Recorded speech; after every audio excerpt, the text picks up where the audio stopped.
نحمدہ ونصلی علی رسولہ الکریم اما بعد فاعوذ باللہ من الشیطان الرجیم بسم اللہ الرحمن الرحیم رب اشرح لی صدری ویسر لی امری واحلل عقدۃ من لسانی یفقہوا قولی ربی یسر ولا تعسر وتمم بالخیر۔ پارہ نمبر 13 کی ہائی لائٹس دیکھتے ہیں کہ پہلی بات جو ہم نے دیکھی تھی، نفس کی 3 اقسام ہیں، نفس امارہ، نفس لوامہ اور نفس مطمئنہ۔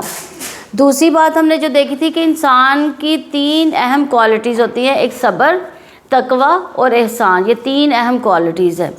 تو یہ تینوں کوالٹیز انسان کو کامیابی سے ہمکنار کرتی ہیں۔ تیسری بات، آزمائشوں سے انسان زیادہ مضبوط ہوتا ہے۔ چوتھا، ہر صاحب نعمت سے حسد کیا جاتا ہے، تو جب نعمت ملے تو اس کو بہت مشہور نہیں کرنا چاہیے بلکہ شکر ادا کرنا چاہیے تاکہ نعمت باقی رہے۔ پانچویں بات کہ قدرت کے باوجود معاف کرنا پیغمبرانہ صفت ہے۔ اور چھٹی بات، ایمان، امید اور خوف کے درمیان ہوتا ہے، تو ہمیں اللہ تعالیٰ سے اچھی امید رکھنی چاہیے۔ ساتویں کہ اگر ہمارا فوکس آخرت ہو جائے تو دنیا کے غم جو ہے وہ ہلکے ہو جائیں گے۔ اور آٹھویں بات، معاف کرنے سے ماضی تو نہیں بدلتا لیکن مستقبل خوبصورت ہو جاتا ہے۔ گناہوں کی وجہ سے انسان کا دل سخت ہو جاتا ہے۔ جتنی بڑی مشکل ہوتی ہے، یعنی جتنا بڑا امتحان ہوتا ہے، پھر اللہ تعالیٰ کی مدد بھی ایسے ہی آتی ہے۔ تو اپنے نفس کو کبھی پاک نہیں سمجھنا چاہیے، یہ بھی بات ہم نے دیکھی تھی۔ ایک بات دیکھی تھی کہ دعا تقدیر کو بدل دیتی ہے۔ پھر ہم نے دیکھا کہ صبر جمیل وہ ہوتا ہے جس میں شکوہ شکایت نہیں ہوتی۔ پھر ہم نے پڑھا تھا کہ اخلاص کی وجہ سے انسان شیطان کے چالوں سے بچ جاتا ہے، یعنی مخلصین پر شیطان قابو نہیں پا سکتا۔ تو برائی کا جواب کس سے دینا چاہیے؟ اچھائی سے دینا چاہیے۔ اللہ کو پہچاننے والوں کے لیے لوگوں کی باتیں سننا، تنقید سننا آسان ہو جاتا ہے۔ تو قرآن مجید پڑھنے والوں کی جو مثال ہے، ابو موسیٰ اشعری رضی اللہ عنہ سے روایت ہے کہ نبی صلی اللہ علیہ وسلم نے فرمایا، اس شخص کی مثال جو قرآن پڑھتا ہے سنترے جیسی ہے، یعنی جس کا مزہ لذیذ، اس کی خوشبو بھی بہترین ہوتی ہے۔ یعنی اس شخص کی مثال جو قرآن پڑھتا ہے کس طرح کی ہے؟ یعنی اس کی خوشبو بھی بہت زیادہ اٹھتی ہے اور اس کا مزہ بھی بہت اچھا ہوتا ہے۔ اور جو قرآن نہیں پڑھتا ہے، اس کی مثال کھجور کی طرح ہوتی ہے، یعنی جس کا مزہ تو اچھا ہے لیکن اس میں سے خوشبو نہیں ہے، یعنی وہ اور کاموں کی وجہ سے یعنی وہ جو ہے وہ اس کی تلاوت نہیں کر پاتا۔ اور اس فاجر کی مثال جو قرآن نہیں پڑھتا اندرائن جیسی ہے، جس کا مزہ کڑوا، اس میں خوشبو بھی نہیں ہوتی۔ جو قرآن نہیں پڑھتا اس کی مثال کس جیسی ہے؟ کڑوا پھل ہے، اندرائن کا پھل جو کڑوا ہوتا ہے اور اس کی خوشبو یعنی کڑواہٹ والی خوشبو ہوتی ہے۔ تو یاد رکھیے، بہترین انسان کون ہے؟ جو قرآن پڑھے اور پڑھائے اور قرآن کے ساتھ اپنی زندگی کو جو ہے وہ ڈھال بھی لے۔ تو جو قرآن پڑھتا ہے، اس کے اخلاق کی بھی خوشبو ہوتی ہے اور اس کے اپنے عمل بھی اچھے ہوتے ہیں۔ اندر سے بھی اچھا انسان ہوتا ہے، دوسروں کے ساتھ بھی اس کا معاملہ اچھا ہوتا ہے۔ لیکن جو قرآن نہیں پڑھتا وہ نیک اعمال کرنے کی وجہ سے میٹھا تو ہوتا ہے لیکن اس کی خوشبو نہیں ہوتی۔ بعض کا اس کے دوسروں کے ساتھ تعلقات یا اس کی خیر جو دوسروں تک جانے والی ہوتی ہے یا زیادہ خیر پھیلنے والی ہوتی ہے تو وہ نہیں پھیلتی، تو اس کے اندر ہی اندر رہتی ہے، کیونکہ جب انسان قرآن پڑھتا ہے، اسے دوسروں کے لیے شیئر کرتا ہے تو وہ خوشبو پھیلتی جاتی ہے۔ اور وہ فاجر، گناہ گار یا منافق انسان جو قرآن نہیں پڑھتا، اس کی مثال اندرائن جیسی ہے، جس کا مزہ کڑوا، اس میں خوشبو بھی نہیں ہوتی، یعنی اس کے اپنے اندر بھی جنن کوڑن ہوتی ہے اور دوسروں کو بھی اس کا کوئی فائدہ نہیں ہوتا، کیونکہ نہ اس کو کسی خیر کی سمجھ ہے نہ ہی وہ خیر بانٹتا ہے۔ یعنی آپ دوسروں کو خیر اسی وقت بانٹ سکتے ہیں جب آپ خیر سمیٹنے والے ہوں۔ جو خیر سمیٹتا نہیں وہ خیر بانٹ نہیں سکتا۔ تو آپ کی جیب میں کچھ نہ ہو تو آپ صدقہ کہاں سے کر سکتے ہیں؟ تو آپ کو پہلے حاصل کرنا پڑتا ہے، پھر دینا پڑتا ہے۔ تو اللہ تعالیٰ سے دعا ہے اللہ تعالیٰ ہمیں بہترین عمل کرنے والا بنا دے۔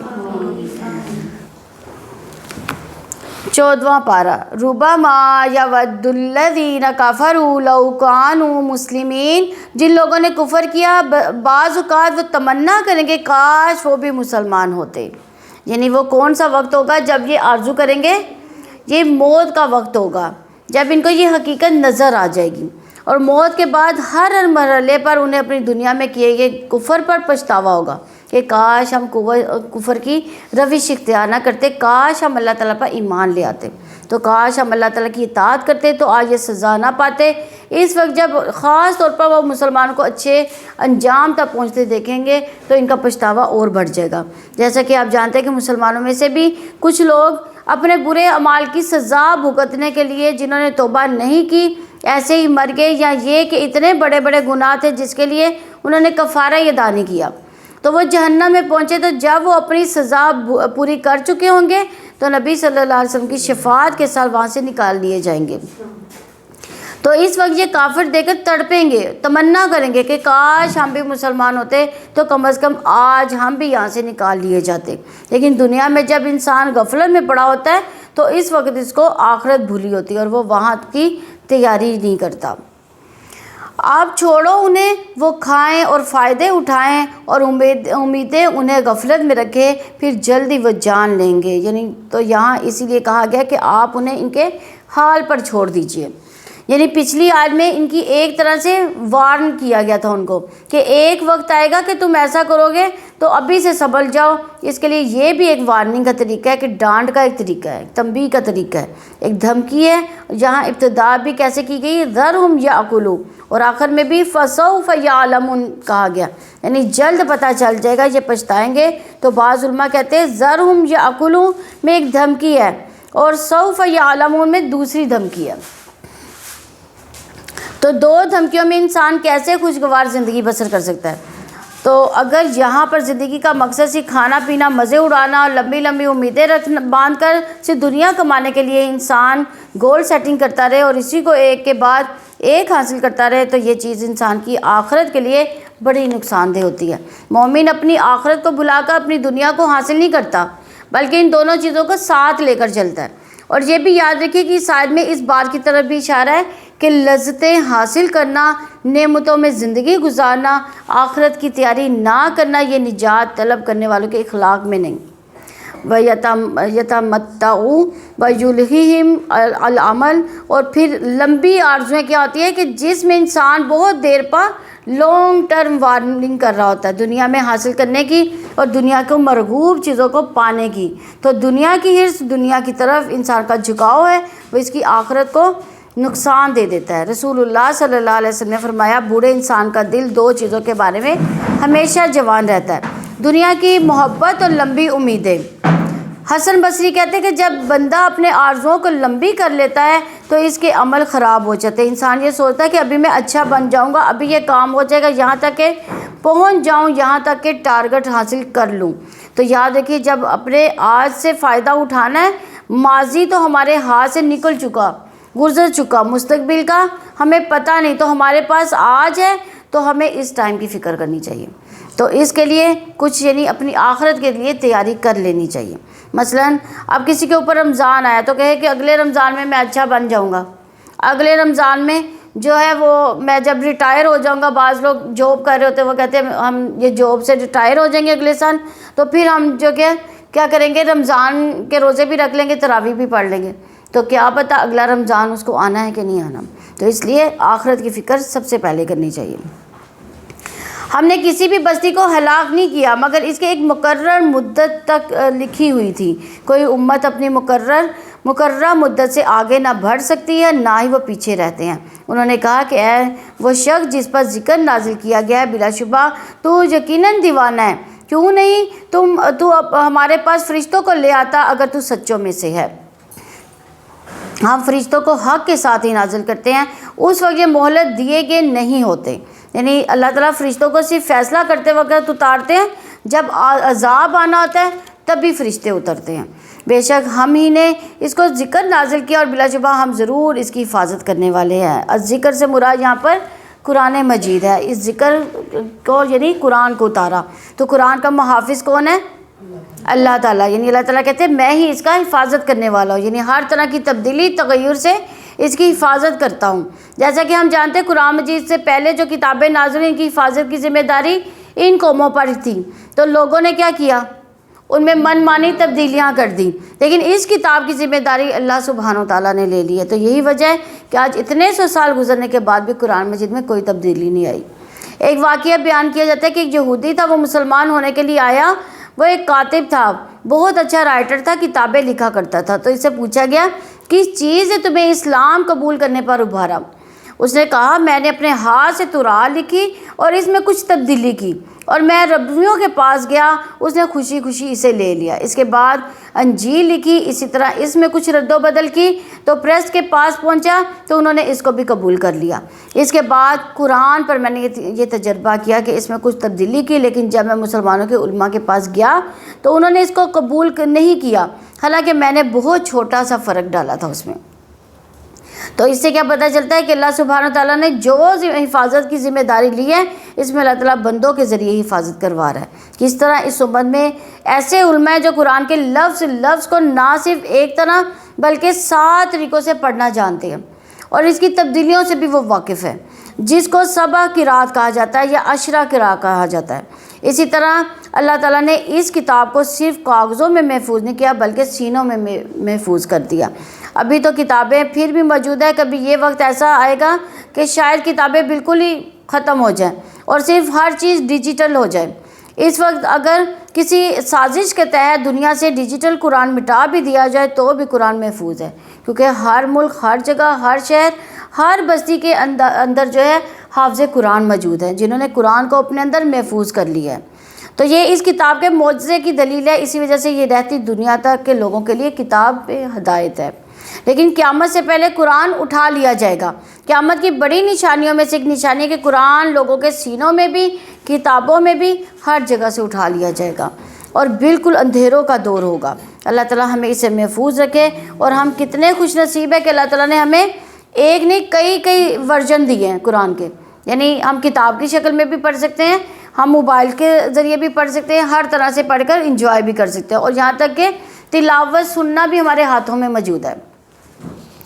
اور بلا شبہ یقیناً تم سے پہلے ہم نے پہلی قوموں میں کئی رسول بھیجے، ان کے پاس کوئی رسول نہیں آتا تھا مگر وہ اس کا مذاق اڑاتے تھے، اسی طرح ہم اس کو مجرموں کے دلوں میں داخل کر دیتے ہیں، وہ اس پر ایمان نہیں لائیں گے، اور بلا شبہ پہلے لوگوں کا یہی طریقہ گزر چکا، اور اگر ہم ان پر آسمان کا کوئی دروازہ کھول دیں بس وہ اس میں چڑھنے والے ہوں گے تو بھی وہ کہیں گے بلا شبہ ہمیں آنکھیں باندھ دی گئی ہیں، بلکہ ہم لوگوں پر جادو کیا گیا ہے۔ یعنی جادو بھی ایک طرح سے کہتے ہیں نظر بندی ہوتی ہے، چیز تو نہیں بدلتی لیکن نگاہیں انسان کی بدل جاتی ہیں، دیکھنے کا انداز ہے وہ بدل جاتا ہے۔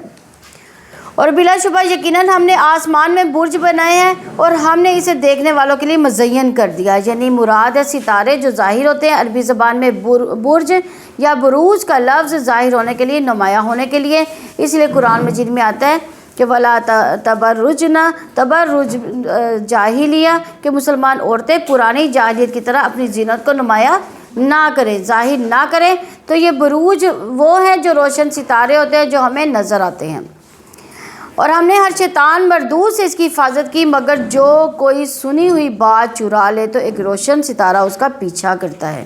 یعنی اللہ تعالیٰ جب فرشتوں کو احکامات دیتے ہیں تو اس وقت فرشتوں کے اوپر ایک بے ہوشی کی سی کیفیت طاری ہو جاتی ہے، انہیں ایک خاص قسم کی آواز سنائی دیتی ہے۔ جب وہ ہوش میں آتے ہیں تو مقرب فرشتوں سے پوچھتے ہیں کہ ہمارے رب نے کیا نازل کیا، ہمارے لیے کیا حکم ہے، اور پھر وہ ایک کے بعد ایک حکم آگے دیتے چلے جاتے ہیں۔ اتنے میں شیاطین بھی وہاں گھسنے کی کوشش کرتے ہیں، جو احکامات الہی یعنی دنیا میں کس کو موت آنی ہے، کہاں زلزلہ آنا ہے، کہاں بارش برسانی ہے، وغیرہ وغیرہ، اس طرح کی جو خبریں آگے ٹرانسفر ہونی ہے، ان میں سے کچھ نہ کچھ سننے یا چوری کرنے کی کوشش کرتے ہیں، تاکہ آ کر کاہنوں کو بتا دی جائے، اور کاہن اس میں 100 جھوٹ ملا کر اس کو آگے اپنے ماننے والوں کو بتا دیتے ہیں، تو پھر وہ یہ دعویٰ کر بیٹھتے ہیں کہ یہ غیب کا علم جانتا ہے۔ تو یہاں فرمایا گیا کہ بہت دفعہ ایسا ہوا کہ شہاب ثاقب یعنی ستارے ٹوٹ کر گرتے ہیں، یعنی شیاطین پر ان کو مارا جاتا ہے تو وہ اس سے جل بھی جاتے ہیں۔ اور ہم نے زمین کو پھیلا دیا، اس میں پہاڑ گاڑ دیے اور اس میں ہر چیز مناسب مقدار سے اگائی ہے، اور ہم نے اس میں تمہاری معیشت کے اسباب بنائے ہیں، اور ان کے بھی جنہیں تم ہرگز روزی دینے والے نہیں ہو۔ یعنی زمین سے تمہارے رزق کا سامان نہیں کرتی بلکہ اس میں ساری مخلوق کا رزق ہے۔ بعض اوقات انسان حیران ہوتا ہے کہ اتنی ورائٹی ہے مخلوق کے اندر، انسانوں کے علاوہ جو ہے حیوانات، چرند پرند، چونٹیاں، مچھلیاں اور ہر ایک کی ضرورت فرق ہے، تو اللہ سبحانہ و تعالیٰ نے ان سب کا بھی بندوبست کر رکھا ہے۔ اور کوئی چیز ایسی نہیں جس کے خزانے ہمارے پاس نہ ہو، اور ہم اسے ایک معلوم اندازے کے ساتھ ہی نازل کرتے ہیں۔ یعنی ہر چیز کے خزانے اللہ کے پاس کمی کسی چیز کی نہیں ہے، لیکن اللہ تعالیٰ اپنی تدبیر کے مطابق، پلاننگ کے مطابق نازل کرتا ہے کہ کس جگہ بارش برسانی ہے، کس جگہ کتنا غلہ اگانا ہے، کہاں شہد پیدا کرنا ہے۔ یہ سب اصل پلاننگ اللہ تعالیٰ کی ہے۔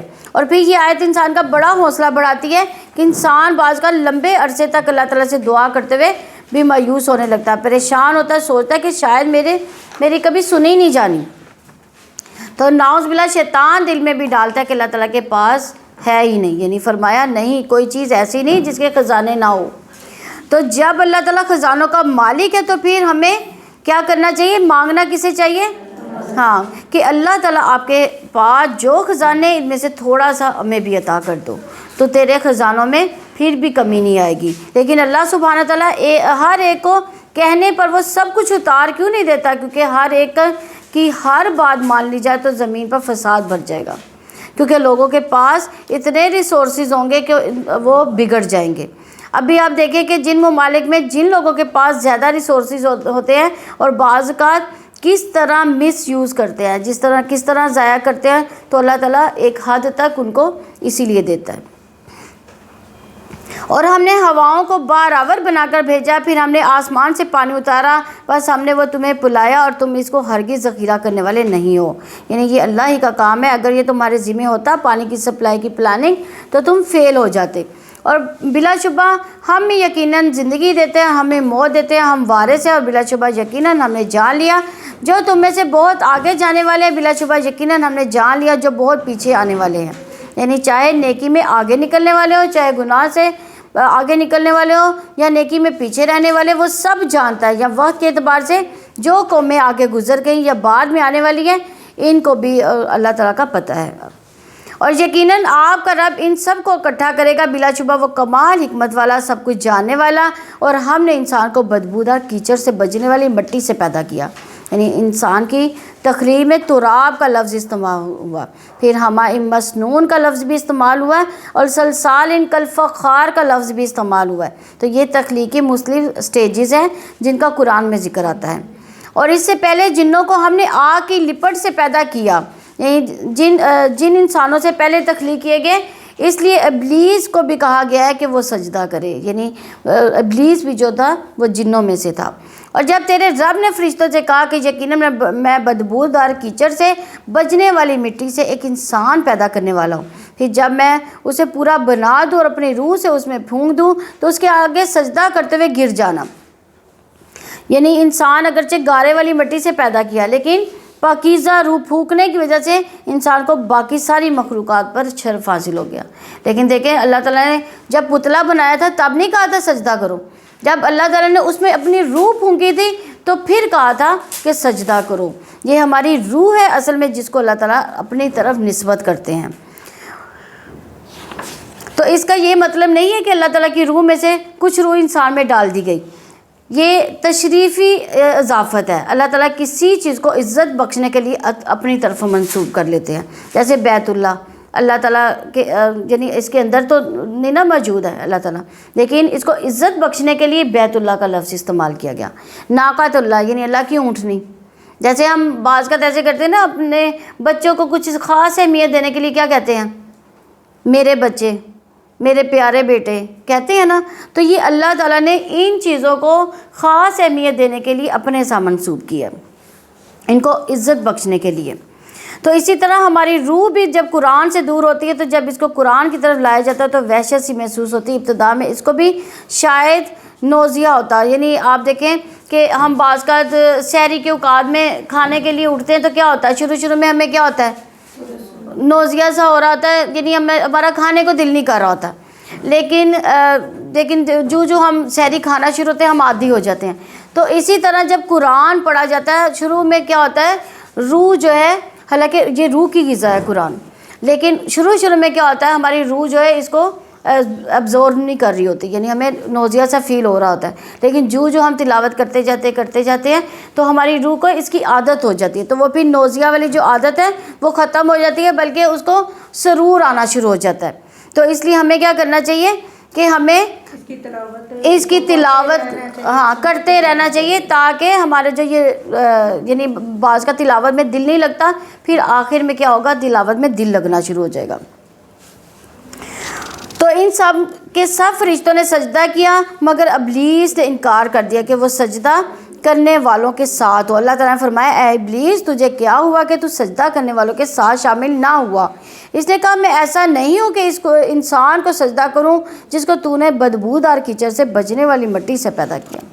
یعنی روایات میں ہے کہ ابلیس بہت عبادت گزار تھا، جنات کا سردار تھا، اس کی بہت سنی جاتی تھی، اس کی بہت لیڈرشپ تھی وہاں پہ، اور بہت کچھ جو ہے وہ اس کے اصحاب بھی بتائے جاتے ہیں، وہ سب چیزوں میں اللہ تعالیٰ کا حکم ماننے والا تھا۔ لیکن جب اللہ نے یہ حکم دیا کہ انسان کے آگے یعنی آدم کے آگے جھکو تو وہ بگڑ گیا۔ اصل میں یہ اس کا بھی ایک امتحان تھا، اور یاد رکھیے کہ یہ صرف ابلیس کا امتحان نہیں ہوتا، ہم سب بھی بہت اچھے ہوتے ہیں، بہت نیکی کے کام کرتے ہیں، نمازیں پڑھ رہے ہوتے ہیں، تراویح پڑھ رہے ہوتے ہیں، روزے رکھ رہے ہوتے ہیں، صدقہ خیرات کر رہے ہوتے ہیں، بڑے اچھے اچھے کام کر رہے ہوتے ہیں، لیکن بعض کا کوئی ایک چیز ہماری مرضی کے خلاف ہو جاتی ہے، تو اس وقت ہمارا رویہ کیا ہوتا ہے، بگڑ جاتے ہیں۔ اس وقت ہم کھل کے سامنے آ جاتے ہیں کہ ہم کون ہیں۔ بہت سے لوگ عام حالات میں بہت اچھے ہوتے ہیں، لیکن جب ان کو ان کی کبریائی پر زد پڑتی ہے تو وہ کیا ہوتا ہے، فوراً ہی بگڑ جاتے ہیں۔ تو ہم سب کو بھی اس بارے میں بہت محتاط رہنا چاہیے کہ کہیں ایسا نہ ہو کہ ہماری کسی ایک کمزوری کی وجہ سے قرآن مجید کا کوئی حکم جو ہمیں مشکل لگتا ہو یا ہماری مرضی کے خلاف ہو یا ہماری خواہشات پر پابندی لگاتا ہو، اس کو سن کر ہم بگڑ بیٹھیں اور سب کچھ ہی نہ چھوڑ دیں۔ ایسے نہ ہو۔ ہر انسان کا امتحان ہوتا ہے، ابلیس کا یہ امتحان اس لیے لیا گیا تھا کہ اس کا اصل اندر باہر آ جائے، کیونکہ جس کے دل میں رائے برابر بھی تکبر ہوگا وہ کیا ہوگا، جنت میں داخل نہیں ہوگا۔ جس کے دل میں رائے کے برابر رائے کتنا سا دانہ ہے، چھوٹا سا دانہ ہے، اور اس کے برابر بھی تکبر ہوگا تو وہ جنت میں نہیں جائے گا۔ یہ حدیث تو سب نے سن رکھی ہے کہ انسان کہتا ہے کہ اتنی چھوٹی سی چیز انسان کو جنت کے داخلے سے محروم کر دے گی۔ ہاں، جب وہ سزا بھگت لے گا تو نکال بھی لیا جائے گا۔ وہ کیوں؟ کہ اس لیے کہ جو تکبر ہے نا، آپ اپنے آپ کو بڑی چیز سمجھنا انسان کے لیے بہت سی خرابیوں کا باعث ہے۔ جتنی بھی انسان کے اندر برائیاں جنم لیتی ہیں اس تکبر کی وجہ سے لیتی ہیں۔ تھوڑا ہو تو تھوڑی برائیاں ہوگی، اخلاق میں زیادہ تکبر ہوگا تو زیادہ بڑی بڑی برائیاں جنم لے گی۔ بد اخلاقی، بدتمیزی، گالی گلوچ، غصہ بہت زیادہ کرنا، مار پٹائی، چھوٹی موٹی باتوں پہ آپے سے باہر ہو جانا، چیخنا چلانا، انسانوں کو کچھ نہ سمجھنا، ان کے حقوق ادا نہ کرنا، ان پر ظلم کرنا، یہ سب کچھ تکبر کی وجہ سے ہوتا ہے۔ تو اللہ سبحانہ و تعالیٰ بندے پر امتحان ڈال کر اس تکبر کو ختم کرنا چاہتے ہیں، تاکہ جب وہ اللہ کے پاس جائے تو اس کا دل پوری طرح مومن ہو جائے۔ ہمیں اپنا جائزہ خود لے لینا چاہیے کہ قرآن کا کون سا حکم ہمارے لیے امتحان ہے، اور ہم اس کو ماننا نہیں چاہتے، کیونکہ تکبر کا معنی بتایا جاتا ہے تو یعنی اکڑنا، حق کا انکار کرنا، قرآن کے بعض احکامات کو لے لینا، بعض کو چھوڑ دینا۔ ابو ہریرہ رضی اللہ عنہ سے روایت ہے، نبی صلی اللہ علیہ وسلم نے فرمایا اس کی ناک خاک آلود ہو، پھر اس کی ناک خاک آلود ہو، پھر اس کی ناک خاک آلود ہو۔ پوچھا گیا اے اللہ کے رسول کس کی؟ آپ صلی اللہ علیہ وسلم نے فرمایا جس نے اپنے والدین یا ان میں سے کسی ایک کو بڑھاپے میں پایا پھر وہ ان کی خدمت کر کے جنت میں داخل نہ ہوا۔ تو خاص طور پر بڑھاپے میں والدین کی خدمت کو یعنی جنت میں لے جانے والے کاموں میں سے ہے، اور دوسری طرف والدین کا نافرمان جنت میں نہ ہوگا۔ رسول اللہ صلی اللہ علیہ وسلم نے فرمایا 3 آدمی جنت میں نہ ہوں گے اور نہ ہی قیامت کے دن اللہ تعالیٰ ان کو نظر ڈالے گا ان پر۔ والدین کا نافرمان، دوسرا مردوں کی مشابہت اختیار کرنے والی عورت، اور دیوس وہ مرد ہوتا ہے جس کے اندر کوئی غیرت نہیں ہوتی۔ اسی طرح والدین کو رلانا بھی کبیرہ گناہوں میں سے ہے۔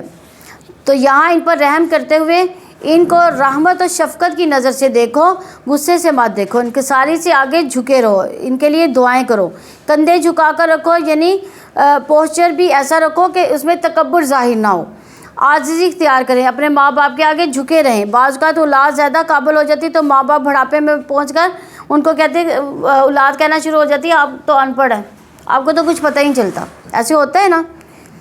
تو ایسا بھی جو بچوں کو کہنا جو ہے وہ بہتر نہیں ہے۔ اللہ تعالیٰ نے فرمایا پھر یہاں سے نکل جا، بلا شبہ تو مردود ہے، اور بے شک جزا کے دن تک تجھ پر خاص لعنت ہے۔ اس نے کہا اے میرے رب پھر مجھے تو اس دن تک مہلت دے جب تو اٹھائے جائیں گے، یعنی اللہ تعالیٰ نے فرمایا بے شک تو مہلت دیے گئے لوگوں میں سے ہے ایسے وقت کے دن تک جو معلوم ہے۔ اس نے کہا اے میرے رب اس وجہ سے کہ تو نے مجھے بہکایا ہے، میں زمین میں ان کے لیے گناہ مزین کروں گا، میں ان سب کو ضرور بہکاؤں گا مگر ان میں تیرے وہ بندے جو خالص کیے ہوئے ہوں گے۔ اللہ تعالیٰ نے فرمایا یہ راستہ ہے جو مجھ تک سیدھا ہے، بے شک میرے بندوں پر تیرے لیے کوئی غلبہ نہیں ہوگا مگر جو گمراہوں میں سے تیرے پیچھے چلیں گے، اور بے شک جہنم یقیناً ان سب کے وعدے کی جگہ ہے، اور اس کے 7 دروازے ہیں، ہر دروازے کا ان میں سے تقسیم شدہ حصہ ہے۔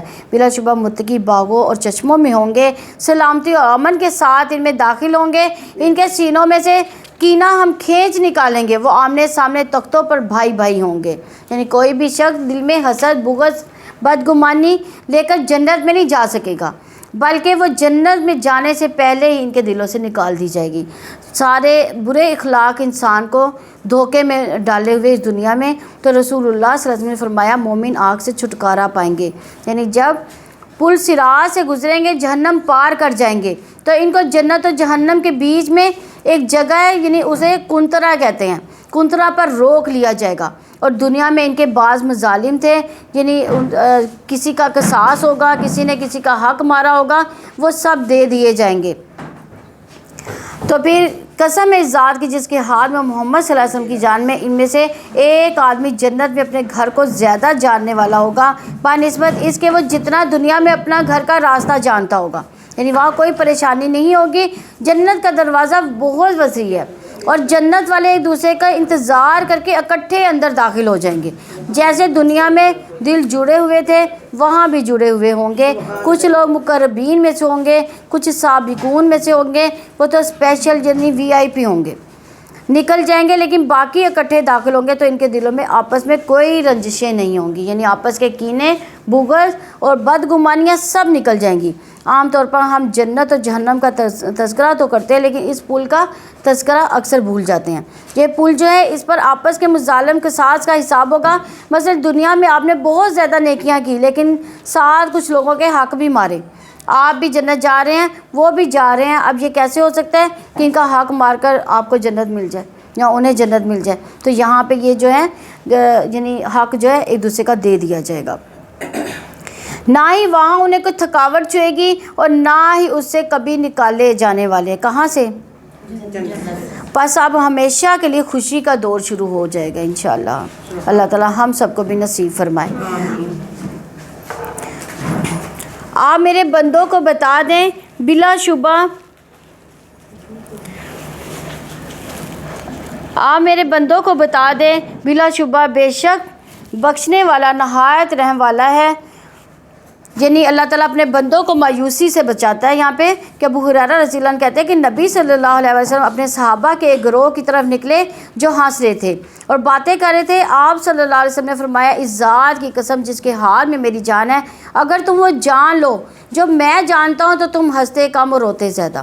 پھر آپ صلی اللہ علیہ وسلم چلے گئے اور لوگ رونے لگ گئے۔ اللہ سبحانہ تعالیٰ نے نبی صلی اللہ علیہ وسلم کو وحی نازل کی کہ اے محمد صلی اللہ علیہ وسلم آپ نے میرے بندوں کو مایوس کیوں کیا؟ نبی صلی اللہ علیہ وسلم واپس تشریف لے گئے اور کہا خوش ہو جاؤ، سیدھے رہو اور قریب ہو جاؤ، اور یقیناً میرا عذاب وہ دردناک عذاب ہے، اور آپ ان کو ابراہیم کے مہمانوں کے بارے میں خبر دے دیں، یعنی ان فرشتوں کا ذکر جو پہلے بھی ہم پڑھ چکے۔ جب وہ اس کے ہاتھ داخل ہوئے تو انہوں نے سلام کیا۔ ابراہیم نے کہا یقیناً ہم تم سے ڈرنے والے ہیں، یعنی اب بیچ کی جو تفصیلات ہیں وہ حذف ہو گئی ہیں، وہ آپ لوگوں کو پتہ ہے نا۔ اور انہوں نے کہا ڈرو نہیں، بلا شبہ ہم آپ کو صاحب علم لڑکے کی خوشخبری دیتے ہیں۔ ابراہیم نے کہا کیا تم مجھے خوشخبری دیتے ہو؟ جب کہ مجھے بڑھاپا آ پہنچا تو تم کس چیز کی خوشخبری دیتے ہو؟ انہوں نے کہا ہم آپ کو حق کے ساتھ خوشخبری دیتے ہیں، سو آپ مایوس ہو جانے والوں میں سے نہ ہوں۔ ابراہیم نے کہا اور گمراہ لوگوں کے سوا اپنے رب کی رحمت سے کون مایوس ہوتا ہے؟ یعنی کبھی بھی رب کی رحمت سے مایوس نہیں ہونا چاہیے، ہمیشہ اچھے دنوں کا انتظار کریں، اللہ تعالیٰ سے اللہ کی رحمت کی امید رکھیں۔ یعنی اللہ کی رحمت سے مایوس ہونا ایک کبیرہ گناہ ہے، اسی طرح اللہ کی چال یا تدبیر سے بے خوف ہو جانا بھی کبیرہ گناہ ہے۔ تو ایمان ان دونوں کے بیچ میں ہے۔ اس نے کہا اے فرشتوں پھر تمہارا کیا معاملہ ہے، یعنی پہچان لیا فرشتوں کو، پھر ان کا معاملہ پوچھا۔ انہوں نے کہا بلا شبہ ہم ایک مجرم قوم کی طرف ہمیں بھیجا گیا ہے، یعنی قوم لوط کی طرف بھیجا گیا تھا۔ لوط کے گھر والوں کے سوا بے شک ہم ان سب کو ضرور بچانے والے ہیں، اس کی بیوی کے سوا ما سوا ہم نے مقدر کر دیا کہ بے شک وہ یقیناً پیچھے رہ جانے والوں میں سے ہوگی۔ پھر جب فرشتے آل لوط کے پاس پہنچے، لوط نے کہا یقیناً تم لوگ اجنبی ہو۔ انہوں نے کہا بلکہ ہم تمہارے پاس اس چیز کو لے آئے ہیں جس میں وہ شک کیا کرتے تھے، اور ہم تمہارے پاس حق لائے ہیں، اور بلا شبہ ہم ضرور سچے ہیں۔ بس تم رات کے کسی حصے میں اپنے گھر والوں کو لے چلو، اور تم ان کے پیچھے چلو، اور تم میں سے کوئی پلٹ کر نہ دیکھے، اور وہاں چلے جاؤ جہاں جانے کا تمہیں حکم دیا گیا ہے۔ یہاں ایک خاص ہدایت دی گئی ہے کہ پیچھے مڑ کر نہیں دیکھنا، ادھر ادھر نہیں دیکھنا، کیونکہ ادھر ادھر دیکھنے والا ثابت قدم نہیں رہتا، ادھر ادھر دیکھنے والا رب کے وعدے پر پورا یقین نہیں رکھتا۔ اور پھر جس قوم پر عذاب آ رہا ہوتا ہے، کوئی شور سنائی دے انسان مڑ کر ادھر دیکھے تو ہو سکتا ہے اس کے دل میں ان کے ظالموں کے لیے رحم آ جائے۔ پھر یہ بھی ایک انسان جب ہجرت کرتا ہے اپنے پیچھے اپنا بہت کچھ مال متاع چھوڑ کر آتا ہے، تو جب انسان نئی منزل کی طرف روانہ ہوتا ہے تو اسے اسی طرح فوکس کرنا چاہیے، بار بار ماضی کو دہرانا نہیں چاہیے۔ جو پیچھے رہ گیا اس کے بارے میں نہیں سوچنا چاہیے، کیونکہ جو چیز اللہ کے لیے چھوڑی اس پر غم کیسا۔ اللہ کا وعدہ ہے جو اللہ سبحانہ تعالیٰ کے لیے چھوڑے گا وہ زمین میں بہت وسعت پائے گا، بہت فراگی پائے گا، اللہ تعالیٰ اس کو پہلے سے بہتر نعمتیں عطا فرمائے گا۔ اور ویسے بھی آپ دیکھیے کہ راہ چلتے ہوئے بھی انسان کو آگے دیکھنا چاہیے، پیچھے نہیں دیکھنا چاہیے۔ تو یہاں خاص طور پر اس بات کی طرف توجہ دلائی گئی کہ لوگ جب عذاب سے بچ کر نکلیں تو آگے ہی چلتے چلے جائیں، اپنی منزل پر پہنچیں۔ اور اسے ہم نے یہ فیصلہ پہنچا دیا کہ یقیناً صبح ہوتے ہی اس کی جڑ کاٹ دی جائے گی، اور شہر کے لوگ خوش ہوتے ہوئے آ گئے۔ لوط نے کہا یقیناً یہ لوگ میرے مہمان ہیں، سو تم مجھے ذلیل نہ کرو، اللہ تعالیٰ سے ڈرو اور مجھے رسوا نہ کرو۔ انہوں نے کہا ہم نے تم سارے جہانوں سے تمہیں منع نہیں کیا۔ لوط نے کہا یہ میری بیٹیاں اگر تم کرنے ہی والے ہو، یعنی قوم کی بیٹیاں عورتیں مراد ہیں۔ اور آپ صلی اللہ علیہ وسلم کی عمر کی قسم بلا شبہ وہ اپنے نشے میں بہک رہے تھے، یعنی ان کی شہوت ان کے سروں پر سوار تھی۔ پس دن نکلتے ہی انہیں ایک چنگاڑ نے پکڑ لیا، تو ہم نے اس بستی کے اوپر کو اس کے نیچے کر دیا، ان پر پکی ہوئی مٹی کے پتھروں کی بارش برسائی۔ یقیناً اس میں غور و فکر کرنے والوں کے لیے بڑی نشانیاں ہیں، اور بے شک وہ بستی یقیناً مستقل آباد راستے پر ہے، بے شک اس میں ایمان والوں کے لیے یقیناً نشانیاں ہیں، بے شک ایکا والے یقیناً ظالم تھے، تو ہم نے ان سے انتقام لیا، اور بے شک وہ دونوں بستیاں یقیناً کھلے راستے پر ہیں، یعنی عربوں کی تجارتی شاہراہ پر ہیں۔ ایکا والے کون تھے؟ قوم شعیب۔ اور بلا شبہ یقیناً ہجر والوں نے بھی رسولوں کو جھٹلایا، اور ہم نے ان کو اپنی نشانیاں دی، مگر وہ سب ان سے منہ موڑنے والے تھے، اور وہ پہاڑوں سے بے خوف ہو کر گھر تراشتے تھے۔ چنانچہ صبح ہوتے ہی انہیں ایک چنگاڑ نے پکڑ لیا، پھر وہ ان کے کسی کام نہ آیا جو وہ کماتے تھے۔ اور ہم نے آسمانوں کو زمین کو جو بھی دونوں کے درمیان اسے حق کے ساتھ بنایا، اور یقیناً قیامت ضرور آنے والی ہے، سو آپ اچھے اندازے میں درگزر کرو۔ یعنی یہ سب کچھ ایک کھیل تماشے کے طور پر نہیں ہے، ان سب چیزوں کو بنانے کا ایک مقصد ہے۔ یقیناً آپ کا رب بھی کمال درجے کا پیدا کرنے والا ہے، سب کچھ جاننے والا ہے۔ بلا شبہ یقیناً ہم نے آپ کو 7 بار بار سنائی جانے والی آیات اور قرآن عظیم عطا کیا۔ یہ کس کی طرف اشارہ ہے؟ سورہ فاتحہ کی طرف اشارہ ہے۔ اس کی بہت فضیلت ہے، بار بار کیسے دہرائی جاتی ہے؟ ہر نماز کی ہر رکعت میں پڑھی جاتی ہے، کیونکہ حدیث میں آتا ہے کہ اس کی نماز نہیں جسے نماز میں سورہ فاتحہ کی قرات نہیں کی، تو آپ کو نعمت یاد دلائی جا رہی ہے۔ سورہ ہجر میں نعمت قرآن کا ذکر بار بار آیا، اور اللہ نے اس کی حفاظت کی۔ اللہ تعالیٰ نے آپ کو یہ نعمت عطا کی، یعنی سورہ فاتحہ۔ آپ اپنی آنکھیں ہرگز نہ اٹھائے اس متاع دنیا کی طرف جس کے ساتھ ہم نے مختلف لوگوں کو فائدہ دیا، اور ان پر غم نہ کھائے، مومنوں کے لیے اپنے بازو جھکائیں، یعنی دنیاوی چیزیں اور مال و متاع پر نظر نہ رکھیں۔ یاد رکھیے دنیاوی چیزوں سے بہتر قرآن کا ملنا ہے، اور نبی صلی اللہ علیہ وسلم کو خاص طور پر یہاں تلقین کی جا رہی ہے کہ آپ لوگوں پر تعجب یا حیران نہ ہو، جن کو بہت دنیا ملی ہے وہ اس دنیا کے ملنے کی وجہ سے کفر و نفاق پر اڑے ہوئے ہیں، کیونکہ تمام پیغمبروں کے ساتھ یہی ہوا ہے کہ قوم کے جو زیادہ امیر لوگ ہیں یا جن کو دنیاوی نعمتیں بہت زیادہ ملی تھی، ان میں سے بہت کم ان پر ایمان لائے۔ وہ یہ سمجھتے ہیں کہ اللہ ہم سے راضی ہے، آج بھی دیا ہے، آخرت میں مل جائے گا، اگر کوئی آخرت ہوئی، لیکن اس لیے پیغمبروں کی باتوں کی وجہ سے اپنی دنیا کی قربان کرنے کی ضرورت نہیں۔ دنیا میں جو کچھ ہے آخرت کے مقابلے میں اس کی کوئی حیثیت نہیں۔ برا رضی اللہ عنہ کہتے ہیں کہ نبی صلی اللہ علیہ وسلم کو ریشم میں ایک کپڑا ہدیے میں پیش کیا گیا تو ہم اسے چھونے لگے، اس کی نرمی اور ملائمت پر حیرت زدہ ہو گئے، تو آپ صلی اللہ علیہ وسلم نے فرمایا تمہیں اس پر حیرت ہے؟ ہم نے عرض کیا جی ہاں۔ آپ صلی اللہ علیہ وسلم نے فرمایا جنت میں سعد بن معاذ رضی اللہ عنہ کے رومال اس سے بھی زیادہ بہتر ہیں۔ یعنی جب صحابہ کے اندر ذرا دنیا کی محبت آنے لگی تو آپ نے فوراً ان کی آخرت کی طرف متوجہ کر دیا ان کو۔ تو حقیقت یہ ہے کہ انسان جو کچھ بھی کرے گا، چاہے دنیا کا بھی کام کر رہا ہو، تو اپنی آخرت کو ضرور یاد رکھے تاکہ اس میں کوئی غلط کام نہ ہو۔ ابو ہریرہ رضی اللہ عنہ سے روایت ہے کہ وہ پودا لگا رہے تھے، رسول اللہ صلی اللہ علیہ وسلم ان کے پاس سے گزرے، فرمایا ابو ہریرہ کیا لگا رہے ہو؟ میں نے کہا اپنے لیے پودا لگا رہا ہوں۔ آپ صلی اللہ علیہ وسلم نے فرمایا کیا میں تمہیں اس سے بہتر پودا نہ بتاؤں؟ ابو ہریرہ رضی اللہ عنہ نے عرض کیا جی ہاں اللہ کے رسول صلی اللہ علیہ وسلم۔ آپ نے فرمایا کہو سبحان اللہ والحمد للہ ولا الہ الا اللہ واللہ اکبر۔ ان میں سے ہر کلمے کے عوض جنت میں تمہارے لیے ایک ایک درخت لگایا جائے گا۔ سبحان اللہ۔ اب اس کا کیا مطلب ہے کہ ہم پھول نہ لگائیں، پودے نہ لگائیں، کسان کام نہ کریں، مسجد میں بیٹھ کر ایسی تسبیح کریں؟ نہیں، اس کا مطلب یہ کہ پودے لگاتے ہوئے بھی اپنی آخرت کو یاد رکھو۔ پودے سے ہاتھ سے لگانا ہے لیکن زبان خالی رہے گی، زبان سے بھی کیا کرنا ہے؟ سبحان اللہ والحمد للہ ولا الہ الا اللہ واللہ اکبر پڑھتے رہنا ہے۔ اور ایک اور ہدایت جو یہاں کی گئی ہے وہ ہے مومنوں کے لیے اپنے پہلو نرم کر لیجئے، یعنی جو اپنی ٹیم اپنے ساتھیوں کو اپنے اور قریب کر لیجئے۔ کبھی آپ نے دیکھا ہوگا کہ مرغی اپنے چند بچوں کو ساتھ لے کر چلتی ہے، بڑا ہی پیارا منظر ہوتا ہے کہ وہ سکھا رہی ہوتی ہے۔ کس طرح سکھاتی ہے کہ جیسے یعنی جہاز کی طرح اپنے پر پھیلا لیتی ہے اور ان کو پروں کے نیچے کر لیتی ہے اور ان کو ساتھ ساتھ لے کر چلتی ہے۔ یعنی لیڈر کی یہ خوبی ہوتی ہے کہ وہ اپنی ٹیم کو کانفیڈنس دیتا ہے اور اپنے ساتھ لے کر چلتا ہے۔ تو ابن عباس رضی اللہ عنہ کہتے ہیں نبی کریم صلی اللہ علیہ وسلم کے پاس سے لوگوں کو دھکیلا نہیں جاتا تھا، نہ مارا جاتا تھا، جو قریب آنا جاتا تھا آنے دیا جاتا تھا۔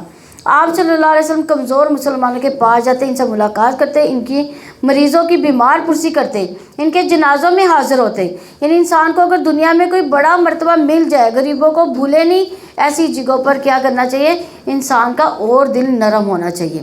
جابر رضی اللہ عنہ کہتے ہیں کہ آپ صلی اللہ علیہ وسلم چلنے میں پیچھے رہتے، کمزور کو چلاتے اور اپنے پیچھے بٹھاتے، اس کے لیے دعائیں کرتے، لوگوں کی حاجتیں پوری کرتے تھے۔ نبی کریم صلی اللہ علیہ وسلم بڑے رحم دل تھے، جب کوئی آپ کے پاس آتا آپ ان سے وعدہ کر لیتے تو اسے پورا کرتے، بشرطے آپ کے پاس ہوتا۔ کبھی نہیں بھی ہوتا تھا تو قرض لے کر دوسروں کو دے دیتے تھے۔ تو ہم کیا کرتے؟ ہم اپنا گندا مال جو ہے نا گھروں سے نکالتے ہیں غریبوں کے لیے۔ ایک دفعہ قامت کہے گی نماز کے لیے، ایک اعرابی آپ کے پاس آ گیا، کپڑا پکڑ لیا اور کہنے لگا میرا ذرا سا کام رک گیا، آپ میرے ساتھ چلیں، کہیں میں اسے بھول نہ جاؤں۔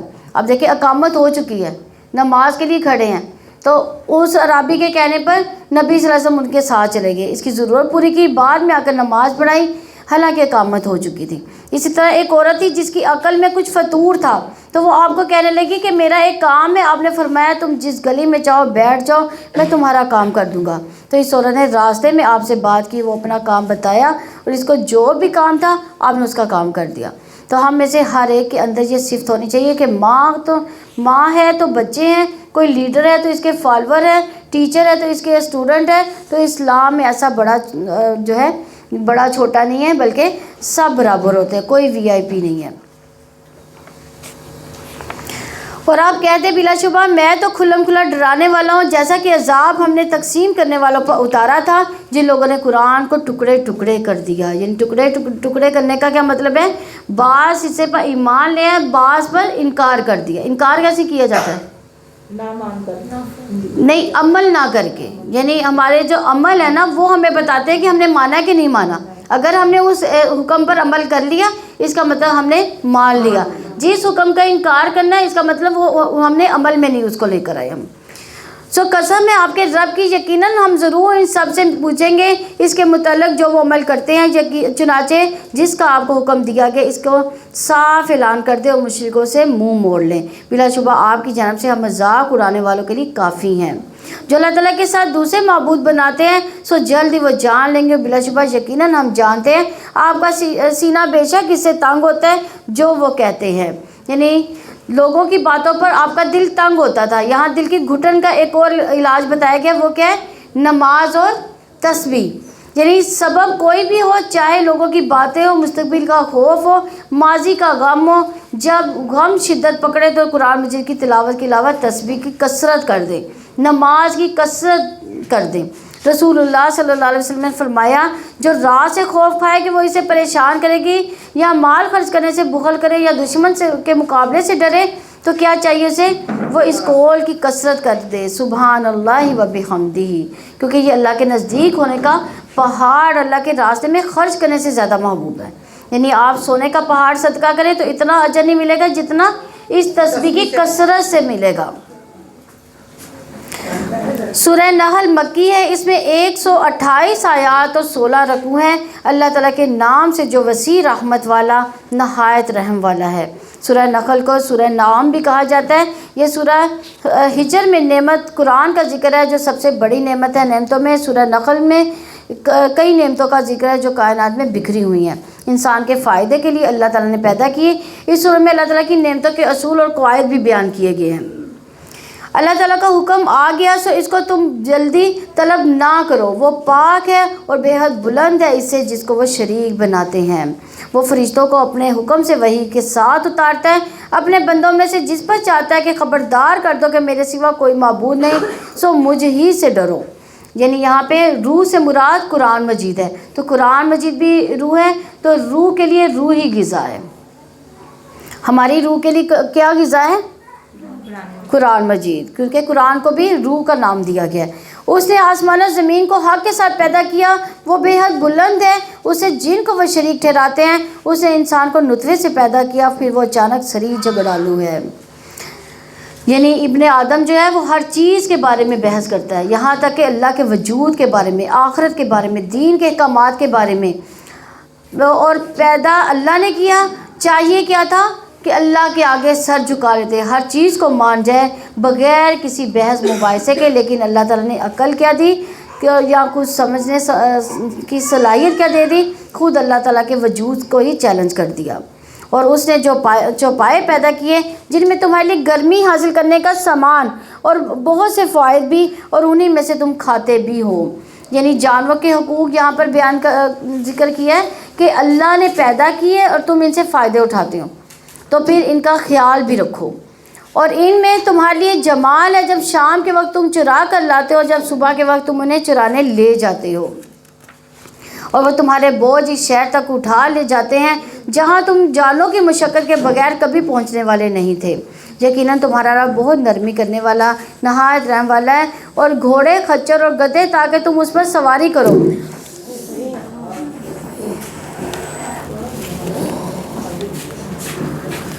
اور گھوڑے، خچر اور گدھے تاکہ تم اس پر سواری کرو، اور زینت کے لیے، اور وہ پیدا کرے گا اور جو تم نہیں جانتے۔ یعنی گھوڑا ایک بہت خوبصورت جانور بھی ہے۔ نبی کریم صلی اللہ علیہ وسلم کے زمانے میں سواری کے لیے گھوڑے، خچر وغیرہ ہی تھے، اور یہاں اشارہ کر دیا گیا، کہا اب بھی اور ایسی چیزیں پیدا کرنے والی ہیں جس پر تم سواری کرو گے، لیکن تم ان کو نہیں جانتے۔ ایک اور معنی یہ ہے کہ اللہ نے جو چیزیں تخلیق کی ان میں سے کچھ تم دیکھتے ہو، کچھ ایسی ہیں جن کو تم جانتے نہیں۔ مثلا براق، اس کے بارے میں کس نے خبر دی ہمیں؟ نبی صلی اللہ علیہ وسلم۔ یہ کون سی سواری ہے؟ یہ معراج کے موقع پر نبی صلی اللہ علیہ وسلم کو آسمانوں کی سیر کرانے والی سواری۔ تو ہمیں پتہ چلتا ہے کہ اور بھی سواریاں ہیں، جیسے اس وقت گھوڑے اور خچر تھے اور اس وقت دیکھیں گاڑیاں، لیکن اس وقت ان گاڑیوں کا نہیں پتہ تھا، اور آگے کون سی سواریاں آنی ہیں وہ بھی ہمیں نہیں معلوم۔ اور سیدھا راستہ اللہ تعالیٰ تک پہنچتا ہے، اور اسی میں سے کچھ راستے ٹیڑھے بھی ہیں، اور اگر وہ چاہتا تو ضرور تم سب کو ہدایت دیتا۔ وہی ہے جس نے آسمان سے پانی نازل کیا، اس میں سے تمہارے لیے پینا ہے، اور اس سے پودے ہوتے ہیں اور جن میں تم جانور چراتے ہو، اور اس کے ساتھ تمہارے لیے کھیتیاں اگاتا ہے، اور زیتون اور کھجور اور انگور، ہر قسم کے پھل بھی۔ یقیناً اس میں ضرور ایک نشانی ہے ان لوگوں کے لیے جو غور و فکر کرتے ہیں۔ اس نے تمہارے لیے رات اور دن اور سورج اور چاند کو مسخر کیا، اور تارے بھی اس کے حکم سے مسخر ہیں۔ بلا شبہ اس میں یقیناً بہت سی نشانیاں ہیں لوگوں کے لیے جو سمجھتے ہیں۔ یعنی اس میں آپ دیکھیے زمین کے ستاروں کا ذکر، یعنی طرح طرح کے پھلوں کا جنہوں نے زمین کو سجایا، فائدے بھی ہیں، اور پھر آسمان کی سجاوٹ، زینت اور ستاروں کا ذکر۔ تو یاد رکھیے ستارے زینت کے لیے، راہ دکھانے کے لیے، پوجا جانے کے لیے نہیں ہے۔ تو جیسے قوم ابراہیم پوجتی تھی، اسی طرح ستاروں سے اپنی قسمت وابستہ نہیں کرنی چاہیے، کیونکہ یہ کسی کو فائدہ یا نقصان نہیں دے سکتے، اور اسی طرح ستاروں کی کچھ تاثیر کو بھی ہم تسلیم کرتے ہیں۔ یاد رکھیے علم نجوم جادو کی ایک قسم ہے۔ نبی کریم صلی اللہ علیہ وسلم نے فرمایا جس نے علم نجوم حاصل کیا اس نے جادو کا ایک حصہ سیکھ لیا، جتنا زیادہ سیکھے گا اتنا ہی زیادہ جادو میں مبتلا ہوگا۔ تو اسی لیے نجومی کا پیشہ اختیار کرنا بھی درست نہیں، جو جگہ جگہ بیٹھ جاتے ہیں لوگوں کو اس کی قسمت کا حال بتاتے رہتے ہیں اور کہتے ہیں تمہارا ستارہ جو ہے گردش میں ہے۔ وہ تو ہر وقت ہی گردش میں ہے، کہیں رکے ہوئے تھوڑی ہے، تو انسان کو تو کبھی چین ہی نہ آئے۔ یعنی ستارے آپ دیکھیں کہ اگر اس رات کو اس وقت اس طرف ہوتے ہیں تو سحری کے ٹائم پہ اس طرف آ جاتے ہیں، ایسے ہوتا ہے نا، تو پھر اس کا مطلب وہ تو ہر وقت ہی گردش میں ہے، تو انسان ہر وقت ہی گردش میں ہے، ایسا کچھ نہیں ہے اس کے ساتھ۔ اور زمین میں جو کچھ اس نے تمہارے لیے پھیلا دیا جس کے مختلف رنگ ہیں، بلا شبہ اس میں یقیناً ایک نشانی ہے ان کے لیے جو نصیحت حاصل کرتے ہیں، اور وہی ہے جس نے سمندر کو مسخر کیا تاکہ تم ان میں سے تر و تازہ گوشت کھاؤ، اس سے تم زیور نکالو جسے تم پہنتے ہو۔ اور اس میں آپ دیکھتے ہیں کہ کشتیاں پانی کو چیرنے والی ہیں تاکہ تم اس کا کچھ فضل تلاش کرو اور تاکہ تم شکر ادا کرو۔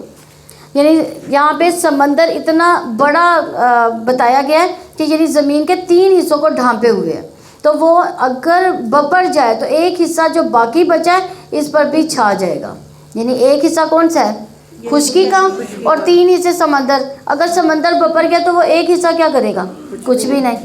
تو وہ سب جو ہے یہ اللہ تعالیٰ کے کنٹرول میں ہے۔ اس بات کا مشاہدہ آپ تب کر سکتے ہیں جب آپ سی سائڈ پر جاتے ہیں، دیکھتے ہیں کہ لہریں اڑتی ہیں، ساحل پر آ جاتی ہیں، جھک جاتی ہیں، واپس چلی جاتی ہیں، اس سے آگے نہیں آتی۔ حالانکہ بعض کا بڑی اونچی اونچی لہریں اڑتی ہیں تو شہر کو بھی لپیٹ لے سکتی ہیں، لیکن اللہ کے حکم سے وہ پیچھے ہی رہتی ہیں، اور انسانوں کے لیے سامان زیست یعنی خوبصورتی کا سامان انتظام کرتی ہیں۔ تو ورنہ فشنگ کیسے ہو سکتی ہے؟ اگر لہریں اتنی بڑی ہر وقت ہی چلتی رہتی تو ہم فشنگ بھی نہیں کر سکتے تھے۔ تو زیور پہننا منع نہیں، حلال میں سے ہے، اور ایک حد کے اندر پہننا چاہیے۔ کبھی آپ کسی لانچ میں بیٹھے ہیں، جب سمندر کے بیچ میں جاتے ہیں تو کس طرح پیچھے پانی 2 حصوں میں تقسیم ہو جاتا ہے، یعنی ایک کشتی چل رہی ہے اور پانی خود بخود ہی 2 حصوں میں ہوتا ہے۔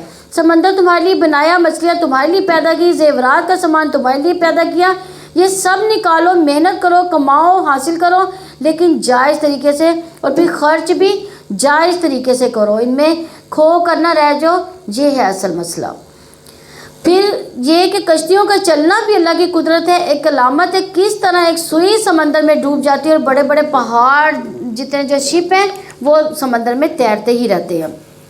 یہ بھی اللہ تعالیٰ کی بہت بڑی قدرت ہے، اور اس نے زمین میں پہاڑ گاڑ دیے کہ تمہیں لے کر ڈگمگانے نہ لگے، اس میں دریا اور راستے بنا دیے تاکہ تم ہدایت پاؤ۔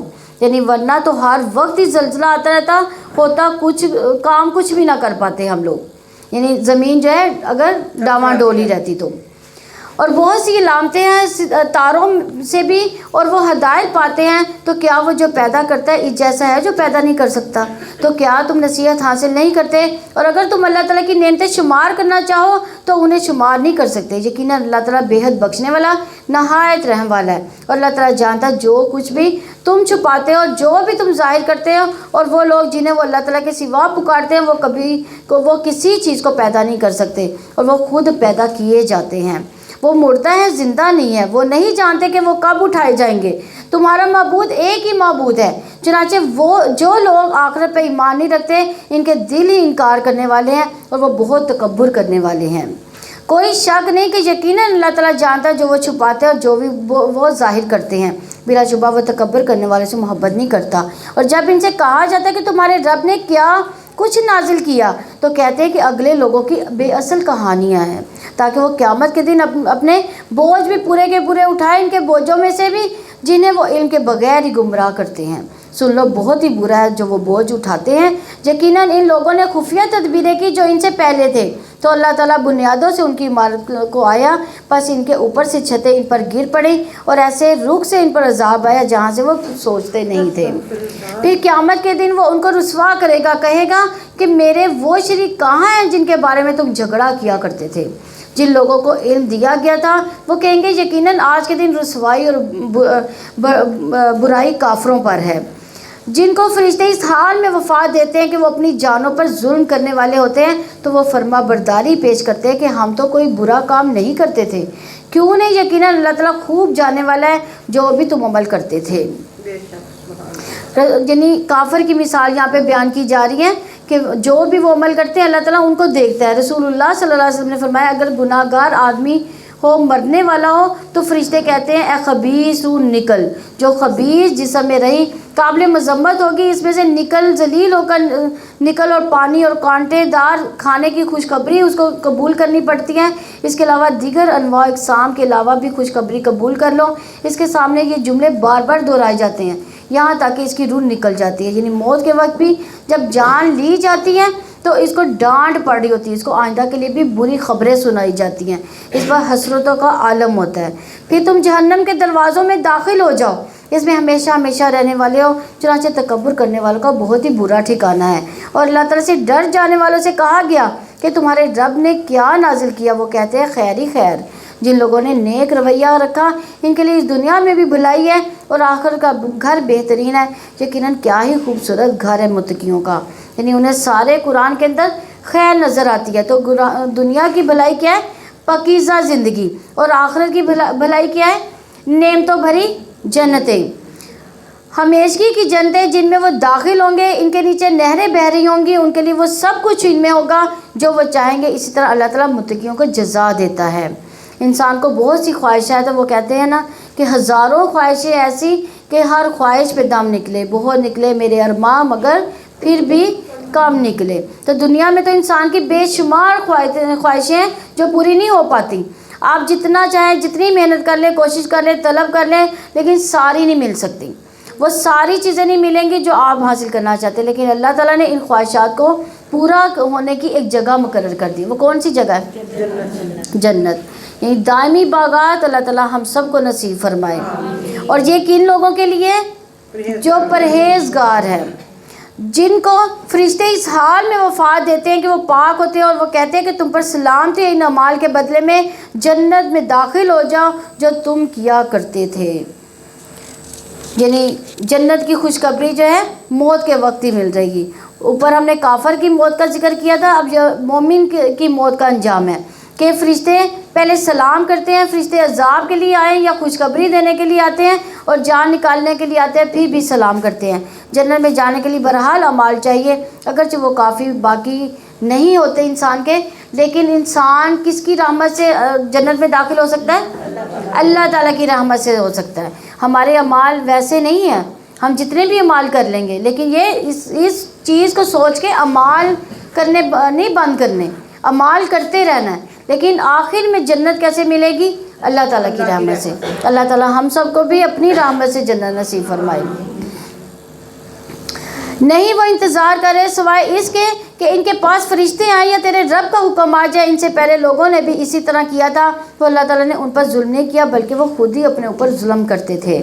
چنانچہ انہیں ان کے برے اعمال کی خرابیاں پہنچی، ان کو گھیر لیا اس چیز نے جس کا وہ مذاق اڑایا کرتے تھے۔ اور جن لوگوں نے شرک کیا انہوں نے کہا کہ اگر اللہ تعالیٰ چاہتا تو نہ ہم کسی چیز کی عبادت کرتے، نہ ہی ہمارے باپ دادا، اور نہ ہم اس کے بغیر کسی چیز کو حرام ٹھہراتے۔ ان سے پہلے لوگوں نے بھی ایسا ہی کیا، تو رسولوں پر صاف صاف پہنچا دینے کے سوا کچھ نہیں۔ اور بلا شبہ یقیناً ہم نے ہر امت میں ایک رسول بھیجا کہ اللہ تعالیٰ کی عبادت کرو، طاغوت سے اجتناب کرو، چنانچہ ان میں سے کچھ کو اللہ تعالیٰ نے ہدایت دی، ان میں سے کچھ وہ تھے جن پر گمراہی مسلط ہو گئی۔ سو تم زمین میں سیر کرو، پھر دیکھو جھٹلانے والوں کا انجام کیسا ہوا۔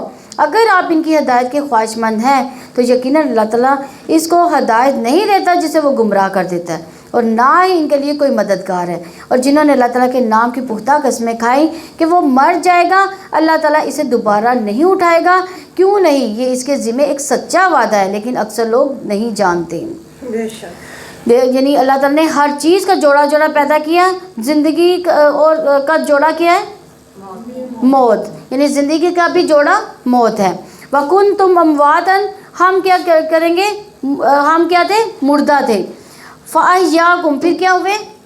یہ زندہ۔ پہلے اس سے پہلے کیا تھے ہم؟ مردہ۔ پھر اللہ تعالیٰ نے یہ زندگی دی، پھر ہم زندہ ہو گئے۔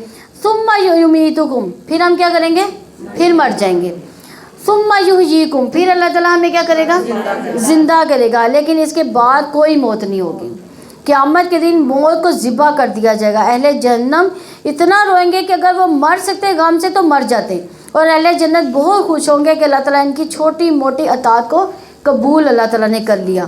اللہ تعالیٰ ہم سب کو بھی اطاعت ہماری قبول کرے، ہماری نیکیوں کو اللہ تعالیٰ جو ہے قبولیت عطا فرمائے، اور ہمیں ذکر اذکار کرنے کی توفیق عنایت فرمائے، اور اللہ تعالیٰ ہم سب سے راضی ہو جائے، تاکہ وہ ان کے لیے واضح کر دے جس میں وہ اختلاف کیا کرتے تھے، اور تاکہ جن لوگوں نے کفر کیا وہ جان لے کہ بلا شبہ وہی جھوٹے ہیں۔ یقیناً جب ہم کسی چیز کا ارادہ کر لیں تو ہم اسے کہتے کہ ہو جا، پس وہ ہو جاتی ہے۔ یعنی اگر کسی اس بات پر ایمان ہو کہ اللہ تعالیٰ صرف کن کہہ کر سب کچھ کر سکتا ہے، تو اسی طرح کی باتیں کرنا کہ اللہ تعالیٰ کوئی ایسی چیز پیدا کر سکتا ہے جس کو وہ خود نہ اٹھا سکے، یہ سوال اس کے ذہن میں پیدا ہوتا ہے جو اللہ تعالیٰ کی قدر نہیں کرتا، اور جو اللہ تعالیٰ کو پہچانتا نہیں، اس کی طاقت نہیں جانتا، اس کی معرفت نہیں جانتا۔ اور جن لوگوں نے اس کے بعد کہ ان پر ظلم کیا گیا اللہ تعالیٰ کی راہ میں ہجرت کی، یقیناً ہم دنیا میں ضرور انہیں اچھا ٹھکانہ نہ دیں گے، اور بلا شبہ آخرت کا اجر تو بہت ہی بڑا ہے، کاش وہ جانتے ہوتے۔ یاد رکھیے، جو شخص اللہ تعالیٰ کی خاطر کوئی چیز چھوڑ دیتا ہے، اللہ اس کو اس سے بہتر عطا کرتا ہے، چاہے کوئی کھانے کی چیز ہو، چاہے کوئی استعمال کی چیز ہو، جس کو دینے میں چھوڑنے میں اللہ کی رضا مطلوب ہو، اپنا گھر بار و وطن ہو۔ کاش لوگوں کو یہ پتہ ہو کہ اللہ نے ایسے لوگوں کے لیے جو اللہ کی خاطر گھر بار چھوڑ دیتے ہیں، ان کے لیے کتنا بڑا اجر لکھا ہے، اور تاکہ ان کا شوق اور بڑھ جائے۔ یعنی جب ہمیں اجر کی امید ہوتی ہے تو کیا ہوتا ہے؟ ہمارا شوق اور بڑھ جاتا ہے کہ ہمیں اس سے بہتر مل جائے گا۔ جن لوگوں نے صبر کیا، اپنے رب ہی پر بھروسہ کرتے ہیں، اور ہم نے آپ سے پہلے نہیں بھیجے رسول مگر مرد جن کی طرف ہم وحی کرتے تھے۔ سو اہل علم سے پوچھ لو اگر تم نہیں جانتے، واضح دلائل کتابوں کے ساتھ، اور ہم نے آپ پر ذکر اتارا تاکہ آپ لوگوں کے لیے اس کی وضاحت کر دے جو ان کی جانب نازل کیا گیا، اور تاکہ وہ غور و فکر کریں۔ تو کیا وہ لوگ جنہوں نے بری تدبیریں کی بالکل ہی بے خوف ہیں کہ اللہ تعالیٰ انہیں زمین میں دھسا دے، یا ان پر عذاب وہاں سے آ جائے جہاں سے وہ سوچتے بھی نہ ہوں گے، یا وہ ان کے چلنے پھرنے میں ہی ان کو پکڑ لے، چنانچہ وہ کسی طرح بھی عاجز کرنے والے نہیں، یا وہ انہیں خوف زدہ ہونے پر پکڑ لے، بس یقیناً تمہارا رب یقیناً بہت نرمی کرنے والا، نہایت رحم والا ہے۔ اور کیا وہ دیکھتے نہیں کہ جو کچھ اللہ تعالیٰ نے پیدا کیا، ان کے سائے اللہ تعالیٰ کو سجدہ کرتے ہوئے دائیں بائیں ڈھلتے ہیں، اس حال میں کہ وہ سب عاجزی کرنے والے ہیں۔ تو یہ سبحان اللہ، اللہ تعالیٰ کو بھی سجدہ ہر چیز کر رہی ہے، اللہ تعالیٰ خود فرما رہے ہیں۔ تو اللہ تعالیٰ ہی کے لیے سجدہ کرتا ہے جو آسمانوں میں ہے، جو زمین میں، کوئی چلنے والا جانور ہو یا فرشتے، وہ تکبر نہیں کرتے، وہ اپنے رب سے ڈرتے ہیں جو ان کے اوپر ہے، جو حکم بھی انہیں دیا جاتا ہے وہی کرتے ہیں۔ اللہ تعالیٰ نے فرمایا کہ دو معبود نہ بناؤ، یقیناً وہ ایک ہی معبود ہے، سو مجھ ہی سے ڈرو۔ یعنی اگر دو کی اجازت نہیں تو پھر تین اور چار یا پانچ کی اجازت کیسے ہو سکتی ہے؟ اور اسی کا ہے جو بھی آسمان اور زمین میں ہے، عبادت ہمیشہ اسی کے لیے ہے۔ کیا پھر غیر اللہ سے تم ڈرتے ہو؟ اور تمہارے پاس کوئی نعمت بھی ہے وہ اللہ تعالیٰ ہی کی طرف سے ہے، پھر جب تمہیں تکلیف چھوتی ہے تو تم اسی کی طرف گر گراتے ہو، پھر جب وہ تم سے تکلیف دور کر دیتا ہے تب تم میں سے ایک گروہ یکا یک اپنے رب کے ساتھ شرک کرنے لگتا ہے۔ یعنی پھر دوسروں کو کریڈٹ دینا شروع کر دیتا ہے کہ فلاں ڈاکٹر کی وجہ سے میں صحتیاب ہو گئی، یا فلاں انسان کی وجہ سے میں مشکل سے نکل گئی۔ اللہ کا فضل ساتھ یاد رکھنا چاہیے کہ اللہ کے فضل سے فلاں نے مدد کر دی، اور بس تھوڑی سی مہلت اور ہے، کر لو جو دنیا میں کرنا ہے، کہ اللہ تعالیٰ کہہ رہے ہیں، تاکہ وہ اس نعمت کی ناشکری کریں جو ہم نے انہیں عطا کی۔ سو تم فائدہ اٹھاؤ، پر جلد ہی تم جان لو گے، اور وہ اس کے لیے جن کو وہ نہیں جانتے ایک حصہ مقرر کرتے ہیں اس میں سے جو ہم نے ان کو رزق دیا ہے۔ اللہ تعالیٰ کی قسم تم سے ضرور اس بارے میں پوچھا جائے گا جو جھوٹ تم گڑا کرتے تھے، یعنی ان کی کوئی حقیقت نہیں، ان کے نام پر نظر نیاز جن کے نام پر دی جاتی ہے، ان کے بارے میں اللہ تعالیٰ کہہ رہے ہیں یہ جھوٹ گڑنا ہے اللہ کے بارے میں، اور وہ اللہ تعالیٰ کے لیے بیٹیاں قرار دیتے ہیں۔ پاک ہے اس کی ذات، ان کے لیے وہی ہے جو وہ چاہتے ہیں۔ یعنی اہل عرب میں بھی کچھ قبائل ایسے تھے جو فرشتوں کو اللہ تعالیٰ کی بیٹیاں قرار دیتے تھے، یعنی خود اپنے لیے بیٹے پسند کرتے تھے، تو اللہ تعالیٰ کے لیے کیا پسند کر رہے ہیں؟ بیٹیاں۔ تو یہاں اللہ تعالیٰ ان کی نفی کر رہے ہیں، اور جب ان میں سے کسی کو بیٹی کی خوشخبری سنائی جاتی ہے تو ان کا چہرہ سیاہ ہو جاتا ہے، یعنی اپنی ان کی حالت یہ ہوتی ہے، اور وہ غم سے بھرا ہوتا ہے اس خوشخبری کی برائی کی وجہ سے جو اسے دی گئی ہے، اور وہ لوگوں سے چھپتا پھرتا ہے کہ ذلت کے باوجود ہی اسے رکھ چھوڑے یا اسے مٹی میں دبا دے۔ سن لو بہت ہی برا جو وہ فیصلہ کرتے ہیں۔ یعنی ان کی باتیں انتہائی غلط ہے۔ ان لوگوں کے لیے جو آخرت پہ ایمان نہیں رکھتے ہیں بری مثال ہے، اللہ تعالیٰ کے لیے اعلیٰ مثال، اور وہ سب پر غالب کمال حکمت والا ہے۔ یعنی اللہ تعالیٰ کو لوگوں پر قیاس نہیں کرنا چاہیے، اللہ تعالیٰ کو لوگوں کی طرح نہیں سمجھنا چاہیے، جو مثالیں لوگوں کے لیے دیتے ہیں وہ اللہ تعالیٰ پر چسپاں نہیں کرنی چاہیے۔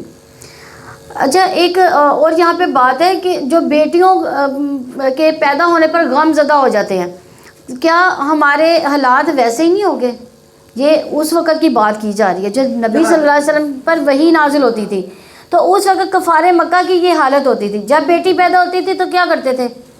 غم زدہ ہو جاتے تھے۔ تو آج ہم دیکھیں کیا ہماری بھی وہ حالت نہیں ہے؟ ہم بھی بیٹیوں کو ناپسند نہیں کرتے، بیٹوں کو کیا مقام دیتے ہیں کہ وہ ہمارا کیا بنے گا؟ سہارا بنے گا۔ کیا یہ کیا گارنٹی ہے کہ بیٹے ہی سہارا بنے گے؟ کیا بیٹیاں نہیں سہارا بن سکتی؟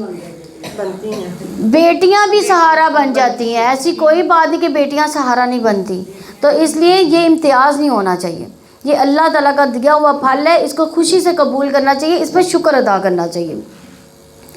اور اگر اللہ تعالیٰ لوگوں کا ان کے ظلم کی بنیاد پر مواخذہ کرتا تو اس پر کسی جاندار کو نہ چھوڑتا، لیکن وہ ایک مقررہ وقت تک انہیں مہلت دیتا ہے، چنانچہ جب ان کی مدت آ جاتی ہے تو وہ اس سے ایک گھڑی بھی نہ پیچھے رہتے ہیں نہ ہی آگے بڑھتے ہیں۔ یعنی اللہ تعالیٰ لوگوں کو مہلت دیتے ہیں، ہر حرکت ہر جاندار کی جو ہے وہ نوٹ ہو رہی ہے، ہر زیادتی ان کی لکھی جا رہی ہے۔ ظالم اپنے ساتھ ساتھ دوسروں کو بھی نقصان پہنچاتا ہے، اور بعض لوگ ظالم نہیں ہوتے لیکن ظالموں کا ساتھ دیتے ہیں، تو وہ بھی کیا کہلاتے ہیں؟ ظالم ہی کہلاتے ہیں۔ ابو ہریرہ رضی اللہ عنہ کہتے ہیں انہوں نے ایک آدمی کو کہتے ہوئے سنا کہ بے شک ظالم اپنے آپ کو ہی نقصان پہنچاتا، تو انہوں نے کہا کہ تم نے بہت بری بات کہی، بے شک ایک پرندہ اپنے گھونسلے میں ظالم کے ظلم کی وجہ سے ہی مر جاتا ہے، یعنی صرف اپنے آپ کو نہیں نقصان دیتا بلکہ دوسروں کو بھی نقصان دیتا ہے۔ تو ظلم کی 3 قسمیں ہیں۔ اللہ کے ساتھ ظلم، یہ کیا چیز ہے؟ یہ شرک ہے۔ اللہ کے ساتھ جو ظلم ہے وہ شرک ہے، بہت بڑا ظلم ہے یہ۔ دوسری جو بندوں کے ساتھ ظلم ہوتا ہے، یعنی حقوق العباد میں کمی کر دینا، اللہ تعالیٰ معاف نہیں کرے گا جب تک کہ بندے معاف نہیں کریں گے۔ تیسرا جو اللہ اور بندوں کے بیچ میں ہوتا ہے، جیسے کوئی گناہ کا کام کر لیا، اللہ جس کو چاہے گا معاف کر دے گا۔ تو یاد رکھیے کہ اللہ تعالیٰ ہر صورت میں مظلوموں کو ظالموں سے قصاص دلوائے گا۔ تو کنترا ایسی جگہ جہاں پہ مومن جو ہے مومنوں سے حساب دیا جائے گا ایک دوسرے کا، اور جو وہ اللہ تعالیٰ کے لیے مقرر کرتے ہیں اسے خود ہی ناپسند کرتے ہیں۔ ان کی زبانیں جھوٹ بیان کرتی ہیں کہ بے شک ان کے لیے بھلائی ہے، اس میں کوئی شک نہیں کہ یقیناً ان کے لیے آگ ہی ہے، اور یقیناً وہ اس میں سب سے آگے بھیجے جانے والے ہیں۔ اللہ تعالیٰ کی قسم، بلا شبہ یقیناً آپ سے پہلے بھی بہت سی امتوں کی طرف ہم نے رسول بھیجے، پھر شیطان نے ان کے لیے ان کے اعمال کو خوشنما بنا دیا، چنانچہ وہی آج ان کا سرپرست ہے، ان کے لیے دردناک عذاب ہے۔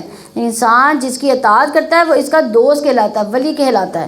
اور ہم نے یہ کتاب آپ پر صرف اس لیے نازل کی تاکہ آپ ان کے لیے اس کی وضاحت کر دیں جس میں انہوں نے اختلاف کیا، اور وہ ان کے لیے ہدایت اور رحمت ہے جو ایمان لاتے ہیں۔ یعنی اختلاف کو ختم کرنے والی ہے، ہدایت اور رحمت بھی ہے۔ کن کے لیے؟ مومنوں کے لیے۔ اللہ تعالیٰ نے آسمان سے پانی نازل کیا، پھر اس کے ذریعے زمین کو مردہ ہو جانے کے بعد زندہ کیا۔ بلا شبہ اس میں یقیناً ان کے لیے نشانیاں جو سنتے ہیں، اور بلا شبہ چوپایوں میں تمہارے لیے یقیناً ایک سبق ہے۔ ہم تمہیں ان کے پیٹوں کے اندر سے گوبر اور خون کے درمیان میں سے خالص دودھ پلاتے ہیں جو پینے والوں کے لیے حلق سے آسانی سے اترنے والا ہے، اور کھجور اور انگور کے پھلوں سے بھی جس سے تم نشاور چیز بناتے ہو، اور اچھا رزق بھی۔ بلا شبہ اس میں یقیناً ان کے لیے نشانی جو عقل رکھتے ہیں۔ یعنی اللہ تعالیٰ نے کیا کیا نعمتیں پیدا کی روزوں میں، تو یہ نعمتیں اور بھی اچھی لگ رہی ہوتی ہے۔ دودھ کا ذکر ہے، پھلوں کا ذکر ہے، انگوروں کا اللہ کی خاطر، پھر اپنی بھوک پیاس کنٹرول کرتا ہے انسان۔ اللہ ہماری بہترین مہمان نوازی کرے گا، حوض کوثر سے ہمیں پلائے گا، سلسبیل کے چشموں سے بھی پلائے گا، اور اپنے ہاتھ سے بھی شراب طہور پلائے گا انشاءاللہ، کیونکہ اس پیاس کا مقصد اس کے سوا کچھ نہیں کہ اپنے رب کو راضی کرنا۔ اللہ تعالیٰ نے اتنا پاک رزق کیا کہ تم اپنے لیے خراب چیزیں بناتے ہو، اور آپ کے رب نے شہد کی مکھی کی طرف وحی کی کہ کچھ پہاڑوں اور کچھ درختوں میں سے گھر بنا، اور اس میں سے بھی جنہیں وہ چڑھاتے ہیں۔ یعنی یہاں یاد رکھیے 1 پاؤنڈ شہد بنانے کے لیے شہد کی مکھی کو 55,000 میل وہ اڑنا پڑتا ہے، اور ہم شہد کے استعمال میں کتنی بڑی زیادتی کرتے ہیں۔ بعض کا کیا کرتے ہیں، چمچ کے ساتھ شہد لگا تو اس کو ایسے پھینک دیتے ہیں دھونے کے لیے، تو مکھی بیچاری کی جان نکل جاتی ہے محنت کر کر کے، اور ہم اتنی بے قدری کرتے ہیں۔ تو سارا پروسیس کس کے لیے کیا گیا؟ رس کس کے لیے نکالتی ہے؟ انسانوں کے لیے۔ دیکھیں وہ سارا پروسیس کرتی ہے، رس نکالتی ہے، چھتے بناتی ہے، پھر بعد میں کیا کرتی ہے، وہاں سے چلی جاتی ہے، تو وہ چھوڑ جاتی ہے کس کے لیے؟ انسانوں کے لیے۔ تو یہ سب کچھ کس نے کیا؟ اللہ تعالیٰ نے۔ اللہ تعالیٰ نے ہی مکھی کو ہمارے لیے مسخر کیا، اور ویسے ہم اس کے پاس بھی نہیں جا سکتے، ہمیں اسے ڈر لگتا ہے، ایسے ہے نا۔ تو ایک مکھی کتنی محنت کرتی ہے، اس میں بے شمار سبق ہے، کتنی آرگنائز وے سے وہ کام کرتی ہے، کس طرح بہترین مشروب بناتی ہے، اس میں شفا رکھ دی گئی بعض کے مطابق ہر بیماری کے لیے، اور بعض کے مطابق مخصوص بیماریوں کے لیے شفا ہے۔ بہرحال ایک مفید ڈرنک ہے جس کو پانی میں یا دودھ میں یا دوسری غذا کے ساتھ ملا کر پیا جا سکتا ہے۔ تو شہد یعنی شہد ایک مرہم کے طور پر بھی کام کرتا ہے، اور رسول اللہ صلی اللہ علیہ وسلم نے فرمایا 3 چیزوں میں شفا ہے، حجامہ لگوانے میں، شہد پینے میں، آگ سے داغنے میں، اور میں اپنی امت کو آگ سے داغنے سے منع کرتا ہوں۔ تو گویا یہ ایک بہترین دوا بھی ہے۔ اس قوم میں جو غور و فکر کرتی ہے اس کے لیے بڑی نشانی ہے۔ تو آپ دیکھیں کہ اللہ تعالیٰ مکھی کو کہتے ہیں اب یہ کرو، اب یہ کرو، وہ سب کرتی ہے، اور کس کے لیے کرتی ہے؟ انسان کے لیے۔ تو خود تو وہ کھاتی نہیں ہے اس کو، شاید وہ خود تو نہیں کھاتی نا، تو وہ ہمارے لیے تیار کرتی ہے۔ اس کو فری ورکرز ہے یہ ہمارے لیے، اللہ تعالیٰ نے یہ فری ورکرز ہمارے لیے بنائے ہیں۔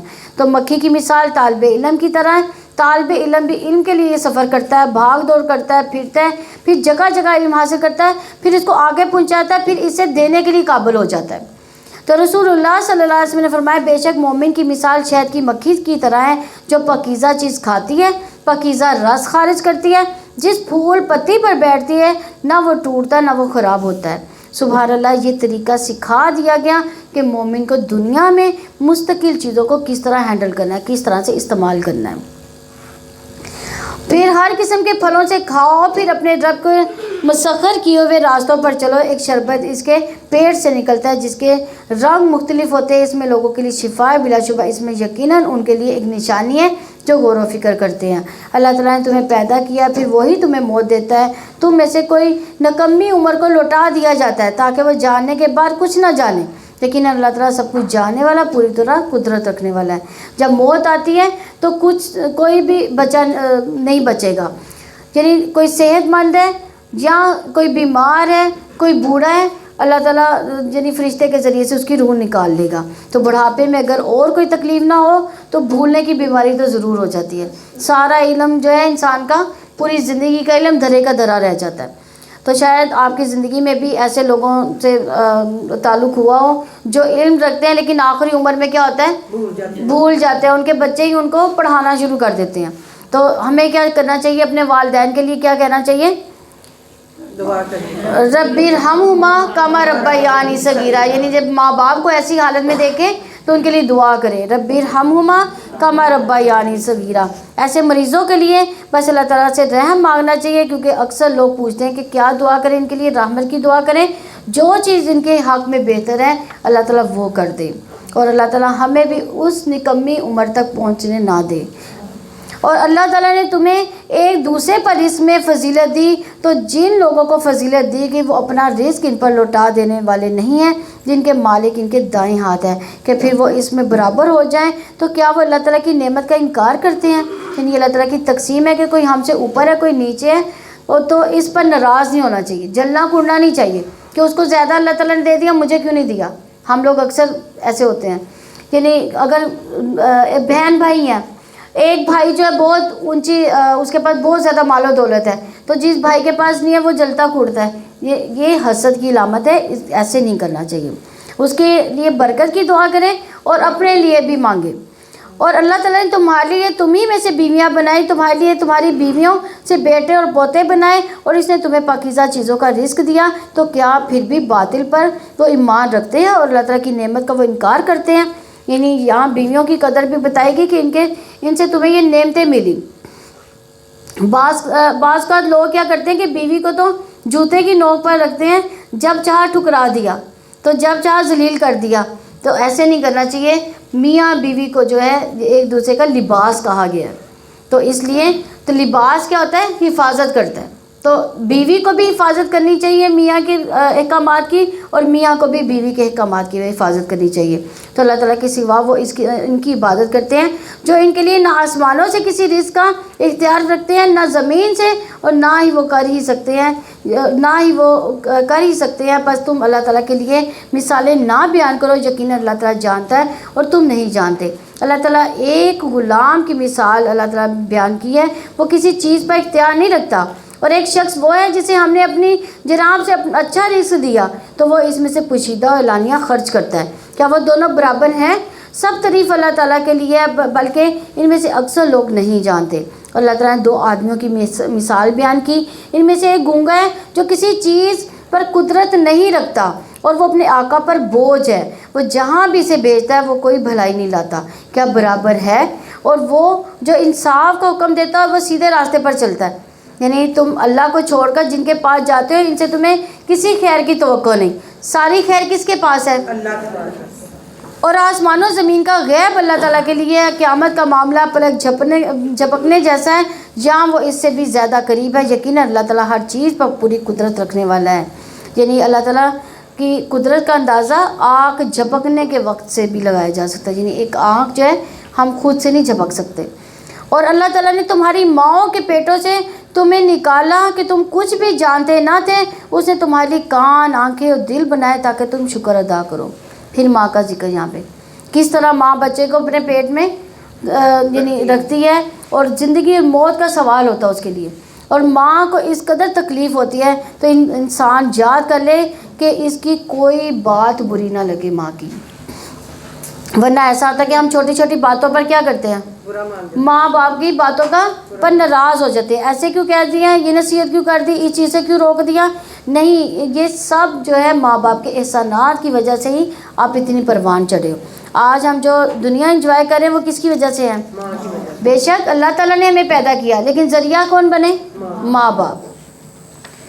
کیا انہوں نے پرندوں کو نہیں دیکھا کہ آسمان کی فضا میں مسخر ہیں، انہیں اللہ تعالیٰ کے سوا کوئی نہیں جانتا، نہیں تھامتا؟ بلا شبہ اس میں یقیناً نشانیاں ان لوگوں کے لیے جو ایمان لائے ہیں۔ یعنی پرندوں کو کون تھامتا ہے؟ اللہ تعالیٰ۔ یعنی پرندوں پر اگر غور و فکر کریں تو ابو ذر رضی اللہ عنہ کہتے ہیں کہ ہم نے رسول اللہ صلی اللہ علیہ وسلم کو چھوڑا، لیکن آپ کی زندگی میں جب کوئی پرندہ فضا میں اپنے پر پھڑپھڑاتا آپ اس سے اپنے لیے کوئی علم کی بات نکال لیتے تھے۔ اڑتے پرندے سے بھی ہمیں کچھ سکھاتے تھے، تو یہ ہوتی ہے عبرت کی نگاہ، یہ ہوتی ہے شکر گزاری، یہ ہوتا ہے غور و فکر جس کی ہمیں بار بار تلقین کی گئی ہے قرآن میں۔ جانور کی طرح نہیں رہنا دنیا میں کہ آنکھیں کان بند کر کے رکھیں، صرف خواہشات کی تکمیل پر نظر رکھیں، خود غرضی کی زندگی بسر کرنی ہے۔ نہیں، نعمتوں کو اپریشیٹ کرنا ہے، احسانات کو یاد رکھنا ہے جو اللہ تعالیٰ کی طرف سے ہیں، ان کو مانیں، جو بندوں کی طرف سے ہیں ان کو بھی مانیں، بندوں کی بھی قدر کریں، اور ان پرندوں اور جانوروں کو خاص طور پر ہمارے لیے کام کرتے ہیں، جیسے شہد کی مکھی ہے، اللہ تعالیٰ نے اس کو بھی ہمارے لیے مسخر کیا ہوا ہے، تو یہ بھی اللہ تعالیٰ کی ایک نعمت ہے۔ تو اس سے پتہ چلتا ہے کہ جو چیزیں فائدہ دیتی ہیں وہ کبھی کبھی کاٹ بھی لیتی ہیں، یعنی یہ شہر کی جو مکھی ہے وہ کاٹ بھی لیتی ہے، پھر بھی انسان کو شکر گزار ہونا چاہیے۔ کس کا؟ اللہ تعالیٰ کا۔ اسے شکر کیسے ادا کریں؟ اگر اس نے کاٹا تو کوئی بات نہیں، شہد بھی تو وہ دیتی ہے، تکلیف بھی برداشت کر لیں گے، یہ بھی تو ہو سکتا ہے نا۔ اور اللہ تعالیٰ نے تمہارے گھروں کو تمہارے لیے رہنے کی جگہ بنا دی، اسے چوپاؤں کی کھالوں سے تمہارے لیے ایسے گھر بنائے جنہیں تم اپنے سفر کے ساتھ اور اپنے قیام کے دن ہلکا پاتے ہو، اور ان کی اون سے، ان کے پشم سے اور ان کے بالوں سے گھر کا سامان اور ایک وقت تک فائدے کی چیزیں بنائیں۔ یعنی گھروں کی نعمتیں انسان چاہے چاہے 5 اسٹار ہوٹل میں کیوں نہ رہے، لیکن سکون کہاں پہ ہوتا ہے انسان کو؟ آگے گھروں میں۔ تو چوپاؤں کی کھالوں سے بھی اللہ تعالیٰ نے یعنی چیزیں بنانے، یعنی یہ بھی اللہ تعالیٰ کی نعمتیں ہیں کہ اللہ تعالیٰ نے وہ بھی ہمارے لیے بنائے ہیں۔ چوپایا کی ہر چیز، یعنی ہم اس کو کھاتے بھی ہیں، دودھ بھی اس سے حاصل کرتے ہیں اور پھر لباس بھی بناتے ہیں۔ تو اللہ تعالیٰ نے جن چیزوں کو پیدا کیا ان کے سائے بھی تمہارے لیے بنائے، پہاڑوں میں تمہارے لیے چھپنے کی چیزیں بنائی، اور تمہارے لیے قمیضیں بنائی جو تمہاری گرمی سے تمہیں بچاتی ہیں، اور ایسی قمیضیں بھی جو تمہیں جنگ میں بچاتی ہیں۔ اس طرح اللہ تعالیٰ تم پر اپنی نعمت کی تکمیل کرتا ہے تاکہ تم فرما بردار بن جاؤ۔ پھر اگر یہ منہ موڑے تو یقیناً آپ کے ذمہ واضح پہنچا دینا ہے۔ وہ لوگ اللہ تعالیٰ کی نعمت کو پہچانتے ہیں اور پھر اس کا انکار کرتے ہیں، ان میں سے اکثر لوگ کافر ہیں۔ اور جس دن ہم ہر امت میں سے ایک گواہ اٹھائیں گے، پھر ان لوگوں کے لیے جنہوں نے کفر کیا نہ اجازت دی جائے گی، نہ ان سے معافی کی درخواست کی جائے گی، اور جب وہ لوگ عذاب دیکھیں گے جنہوں نے ظلم کیا تو ان سے ہلکا نہیں کیا جائے گا اور نہ ہی کو مہلت دیے جائیں گے۔ اور جب مشرک اپنے شریکوں کو دیکھیں گے تو کہیں گے، اے ہمارے رب، یہی ہمارے وہ شریک ہیں جنہیں ہم تیرے سوا پکارا کرتے تھے۔ چنانچہ وہ شریک یہ بات ان پر ڈال دیں گے کہ بلا شبہ تم جھوٹے ہو۔ یعنی دیکھیں قیامت والے دن بھی جن کی ہم عبادت کرتے ہیں وہ اس وقت ہمیں جھٹلا دیں گے۔ حقیقت یہ کہ یہ جو غیر اللہ کا پوجنا ہے یہ بھی اصل میں اپنی خواہشات کو پوجنا ہے۔ تو جو چیز اٹریکٹ کرے، جو چیز مزین ہو، اس کے پیچھے لگ جانے کا انسان لگ جاتا ہے، تو یہ کیا ہے؟ یہ بھی ایک شرک ہے۔ اور وہ اللہ تعالیٰ کے سامنے اس دن فرما بردار ہونا پیش کریں گے، اور وہ سب ان سے کھو جائے گا جو وہ گھڑا کرتے تھے۔ جن لوگوں نے کفر کیا، اللہ تعالیٰ کے راستے سے روکا، ہم ان کے عذاب پر عذاب کا اضافہ کریں گے، اس کے بدلے جو فساد کیا کرتے تھے۔ اور جس دن ہم ہر امت میں سے ان پر ایک گواہ انہی میں سے اٹھائیں گے اور ان لوگوں پر آپ کو گواہ بنائیں گے، اور ہم نے یہ کتاب آپ پر نازل کی ہے جو کہ ہر چیز کا واضح بیان ہے اور مسلمانوں کے ہدایت، رحمت اور بشارت ہے۔ یعنی قیامت کے دن نبی صلی اللہ علیہ وسلم گواہی دیں گے، پچھلے تمام انبیاء کی انہوں نے اپنی امتوں کو پیغام پہنچا دیا۔ تو آپ صلی اللہ علیہ وسلم کو کیسے پتہ چلا؟ وحی کے ذریعے، کیونکہ وحی علم کی بنا پر دی گئی ہے۔ یقیناً اللہ تعالیٰ عدل کا اور احسان کا اور رشتہ داروں کو دینے کا حکم دیتا ہے، اور وہ بے حیائی، برائی کا اور زیادتی سے روکتا ہے۔ وہ تمہیں نصیحت کرتا ہے تاکہ تم نصیحت حاصل کرو۔ یعنی قرآن کی ہر اس آیت کو سب سے جامع آیت قرار دیا گیا ہے۔ اس میں 3 کام کرنے کا حکم ہے، 3 کام نہ کرنے کا۔ سب سے پہلے عدل کا حکم دیا گیا ہے۔ عدل سے مراد فرائض ادا کرنا، اور احسان سے مراد یعنی مستحبات ادا کرنا، کیونکہ انسان برابری کا معاملہ کرنا چاہتا ہے، جیسا کریں گے ویسا بنیں گے، لیکن کرنا کیا چاہیے؟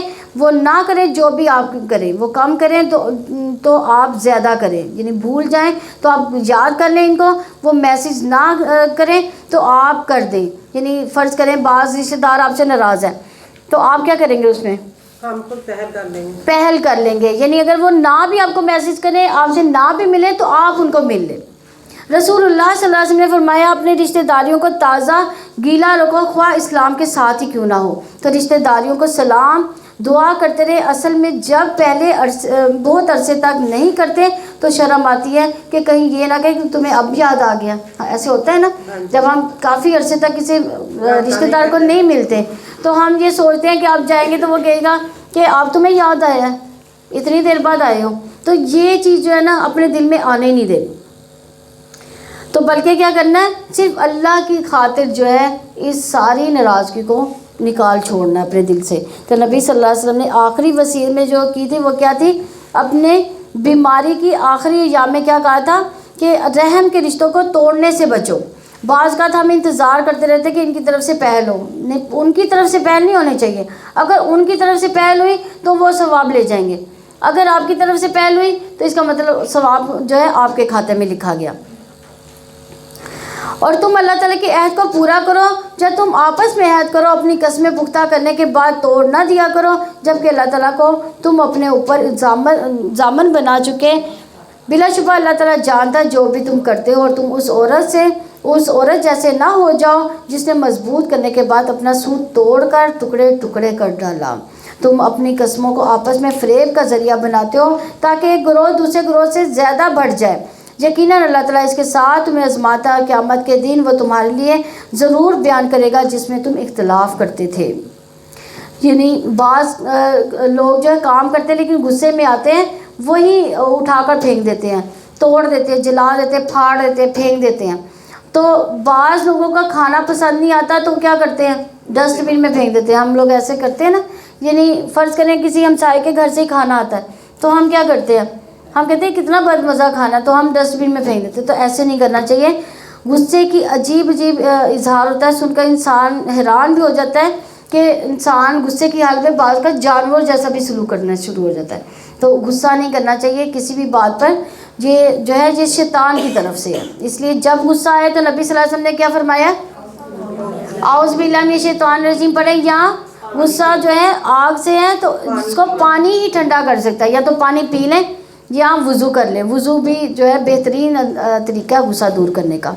اور اگر اللہ تعالیٰ چاہتا تو یقیناً سب کو ایک ہی امت بنا دیتا, لیکن وہ جسے چاہتا گمراہی میں ڈال دیتا, جسے چاہتا ہے ہدایت دیتا. اور تم سے ضرور اس کے بارے میں پوچھا جائے گا جو تم عمل کرتے تھے. اور تم اپنی قسموں کو آپس میں فریب کا ذریعہ نہ بناؤ کہ کوئی قدم اپنے جمنے کے بعد پھسل جائے اور تم برائی کا مزہ چکو. اس کے بدلے میں جو تم نے اللہ تعالیٰ کی راہ سے روکا تمہارے لیے بہت بڑا عذاب ہے. یعنی کوئی جھوٹی قسم کھا کر جائز بینیفٹ نہ حاصل کرو, اس سے یہ مراد ہے. اور اللہ تعالیٰ کے عہد کو تھوڑی قیمت کے عوض مت بیچو. بلا شبہ جو اللہ تعالیٰ کے پاس ہے وہی تمہارے لیے زیادہ بہتر ہے. اگر تم جانتے ہو جو تمہارے پاس ہے وہ ختم ہو جائے گا, جو اللہ تعالیٰ کے پاس ہے وہ باقی رہنے والا ہے. جن لوگوں نے صبر کیا یقیناً انہیں ہم ضرور زیادہ اچھا بدلہ دیں گے اس کا جو وہ عمل کرتے تھے. یعنی دنیا میں جو کچھ بھی ہے وہ جانے والا ہے. جو اللہ تعالیٰ کے پاس ہے وہ اپنے آپ سے ہاں بالکل وہ اللہ تعالیٰ کے ہاں جمع رہے گا. جو شخص نیک عمل کرے خواہ مرد ہو یا عورت اور وہ مومن ہو تو اسے ہم ضرور زندگی میں دیں گے پاکیزہ زندگی, اور ہم ضرور بدلے میں اس کا اجر زیادہ اچھا دیں گے جو وہ عمل کرتے تھے. جو بھی اچھے عمل کرے گا چاہے مرد ہو یا عورت اس کو جو ہے بشرطے کہ وہ ایمان والا ہو, مرد ہو یا عورت ہو, تو اس کو پاکیزہ زندگی جو ہے وہ ضرور ملے گی. دنیا میں بھی اچھی زندگی کا وعدہ ہے اور آخرت میں بھی جنت کا وعدہ ہے. پر جب آپ قرآن پڑھیں تو شیطان مردود سے اللہ تعالیٰ کی پناہ مانگے. یعنی اعوذ باللہ من الشیطان الرجیم ضرور پڑھ لے تاکہ شیطان قاری کی قرات میں کوئی شک نہ ڈال دے, کوئی خلط ملط نہ کر دے, کوئی یعنی اس کے لفظوں میں ہیر پھیر نہ ڈال دے. ان لوگوں پر یقیناً اس کا کوئی غلبہ نہیں جو ایمان لائے اور جو اپنے رب پر بھروسہ کرے. یعنی اخلاص کے بعد توکل ایسی چیز ہے جو شیطان کے پھندے سے انسان کو بچا لیتی ہے. تو اس کا زور تو صرف انہی پر چلتا ہے جو اسے دوستی رکھتے ہیں اور جو اس اللہ تعالیٰ کے ساتھ شریک کرنے والے ہیں.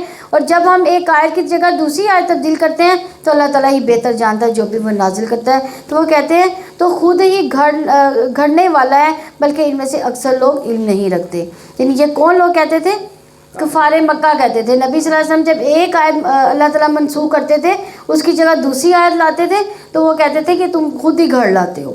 آپ کہتے ہیں روح القدس نے تمہارے رب کی جناب سے حق کے ساتھ اس کو اتارا ہے. روح القدس کون ہے؟ جبریل علیہ السلام, تاکہ وہ ایمان والوں کو ثابت قدم رکھے اور فرما برداروں کے لیے ہدایت و خوشخبری ہو. اور ہم جانتے ہیں یقیناً وہ کہتے ہیں کہ بے شک اسے تو ایک آدمی سکھاتا ہے جس آدمی کی طرف وہ غلط منسوب کرتے ہیں. اس کی زبان عجمی ہے اور یہ واضح عربی زبان ہے. جو لوگ اللہ تعالیٰ کی آیات پر ایمان نہیں رکھتے, اللہ تعالیٰ ان کو ہدایت نہیں دیتا, ان کے لیے دردناک عذاب ہے. جھوٹ تو وہی کرتے ہیں جو اللہ تعالیٰ کی آیات پر ایمان نہیں رکھتے, اور وہی لوگ جھوٹے ہیں. اس نے اپنے ایمان کے بعد اللہ تعالیٰ سے کفر کیا ماسوا اس کے جسے مجبور کیا گیا ہو مگر اس کا دل ایمان پر مطمئن ہو. لیکن جس نے اپنے سینے کو کفر کے لیے کھول دیا تو اس پر اللہ تعالیٰ کا غضب ہے, اس کے لیے بہت بڑا عذاب ہے. اور اس کی وجہ یہ ہے کہ بلا شبہ انہوں نے آخرت کے بدلے میں دنیا کی زندگی کو پسند کیا، اور بلا شبہ اللہ تعالیٰ کافر لوگوں کو ہدایت نہیں دیتا۔ تو یہ وہ لوگ ہیں جنہوں نے دنیا کی خاطر اپنا دین قربان کر دیا، دین چھوڑ دیا، خواہ مرتد ہو گئے یا دین پر عمل کرنا چھوڑ دیا، اپنے فرائض ادا کرنے چھوڑ دیے۔ تو یاد رکھیے دنیا کو اور آخرت پر ترجیح دینا گھاٹے کا موجب ہے، آخرت میں محرومی کا سبب ہوگا۔ تو دنیا کی نیت انسان کے عمل کو بھی حقیر کر دیتی ہے۔ رسول اللہ صلی اللہ علیہ وسلم نے فرمایا جو شخص اللہ کی راہ میں جہاد کرے، صرف ایک رسی حاصل کرنے کی نیت ہو، یعنی جہاد کس نیت سے کر رہا ہے کہ ایک نہیں، وہ دنیا کی چیز یعنی ایک رسی حاصل کرنے کی بھی اس کی نیت ہے، تو کیا ہوگا؟ اس کی نیت خراب ہوگی، یعنی وہ اس کو اس جہاد کا اجر نہیں ملے گا۔ لیکن اگر اس جہاد کا مقصد کیا ہو؟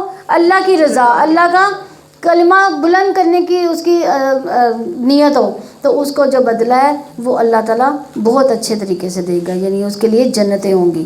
یہ وہ لوگ ہیں جن کے دلوں پر اور کانوں پر اور آنکھوں پر اللہ تعالیٰ نے مہر لگا دی۔ یہی لوگ غافل ہیں۔ کون لوگ؟ جنہوں نے جہاد بھی کیا تو کس نیت سے کہ ہم دنیا حاصل کریں، اور لازمی بات ہے کہ آخرت میں یہی لوگ خسارہ اٹھانے والے ہیں۔ پھر جنہوں نے فتنے میں ڈالے جانے کے بعد ہجرت کی، پھر انہوں نے جہاد کیا، پھر صبر کیا، بلا شبہ آپ کا رب اس کے بعد یقیناً بہت بخشنے والا، نہایت رحم والا ہے۔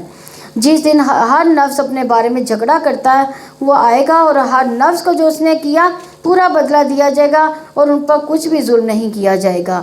یعنی بہت سی قربانیوں کو قبول کرنا یہاں پہ بیان کیا گیا۔ تو اللہ تعالیٰ نے ایک بستی کی مثال بیان کی جو پرامن مطمئن تھی، اس کا رزق وافر مقدار میں اس کے پاس ہر جگہ سے آ رہا تھا، پھر اس نے اللہ تعالیٰ کی نعمتوں کی ناشکری کی، تو اللہ تعالیٰ نے بھی انہیں بھوک اور خوف کا لباس پہنا دیا، اس کے بدلے میں وہ جو کیا کرتے تھے۔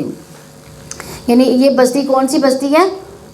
مکہ کی بستی۔ مکہ کی بستی میں بہت سی نعمتیں اللہ تعالیٰ نے پیدا کی تھی، لیکن نبی صلی اللہ علیہ وسلم جب یہاں پہ آئے تو انہوں نے نبی صلی اللہ علیہ وسلم کو جھٹلا دیا، تو اس وجہ سے کیا ہوا؟ اللہ تعالیٰ نے اس بستی کو یعنی اس پر بھی عذاب نازل کیا تھا، یعنی مختلف طرح کے عذاب آئے تھے، اور بلا شبہ یقیناً ان کے پاس انہی میں سے ایک رسول آ گیا تو انہوں نے اس کو جھٹلا دیا، تو عذاب نے انہیں اس حال میں پکڑ لیا کہ وہ ظالم تھے۔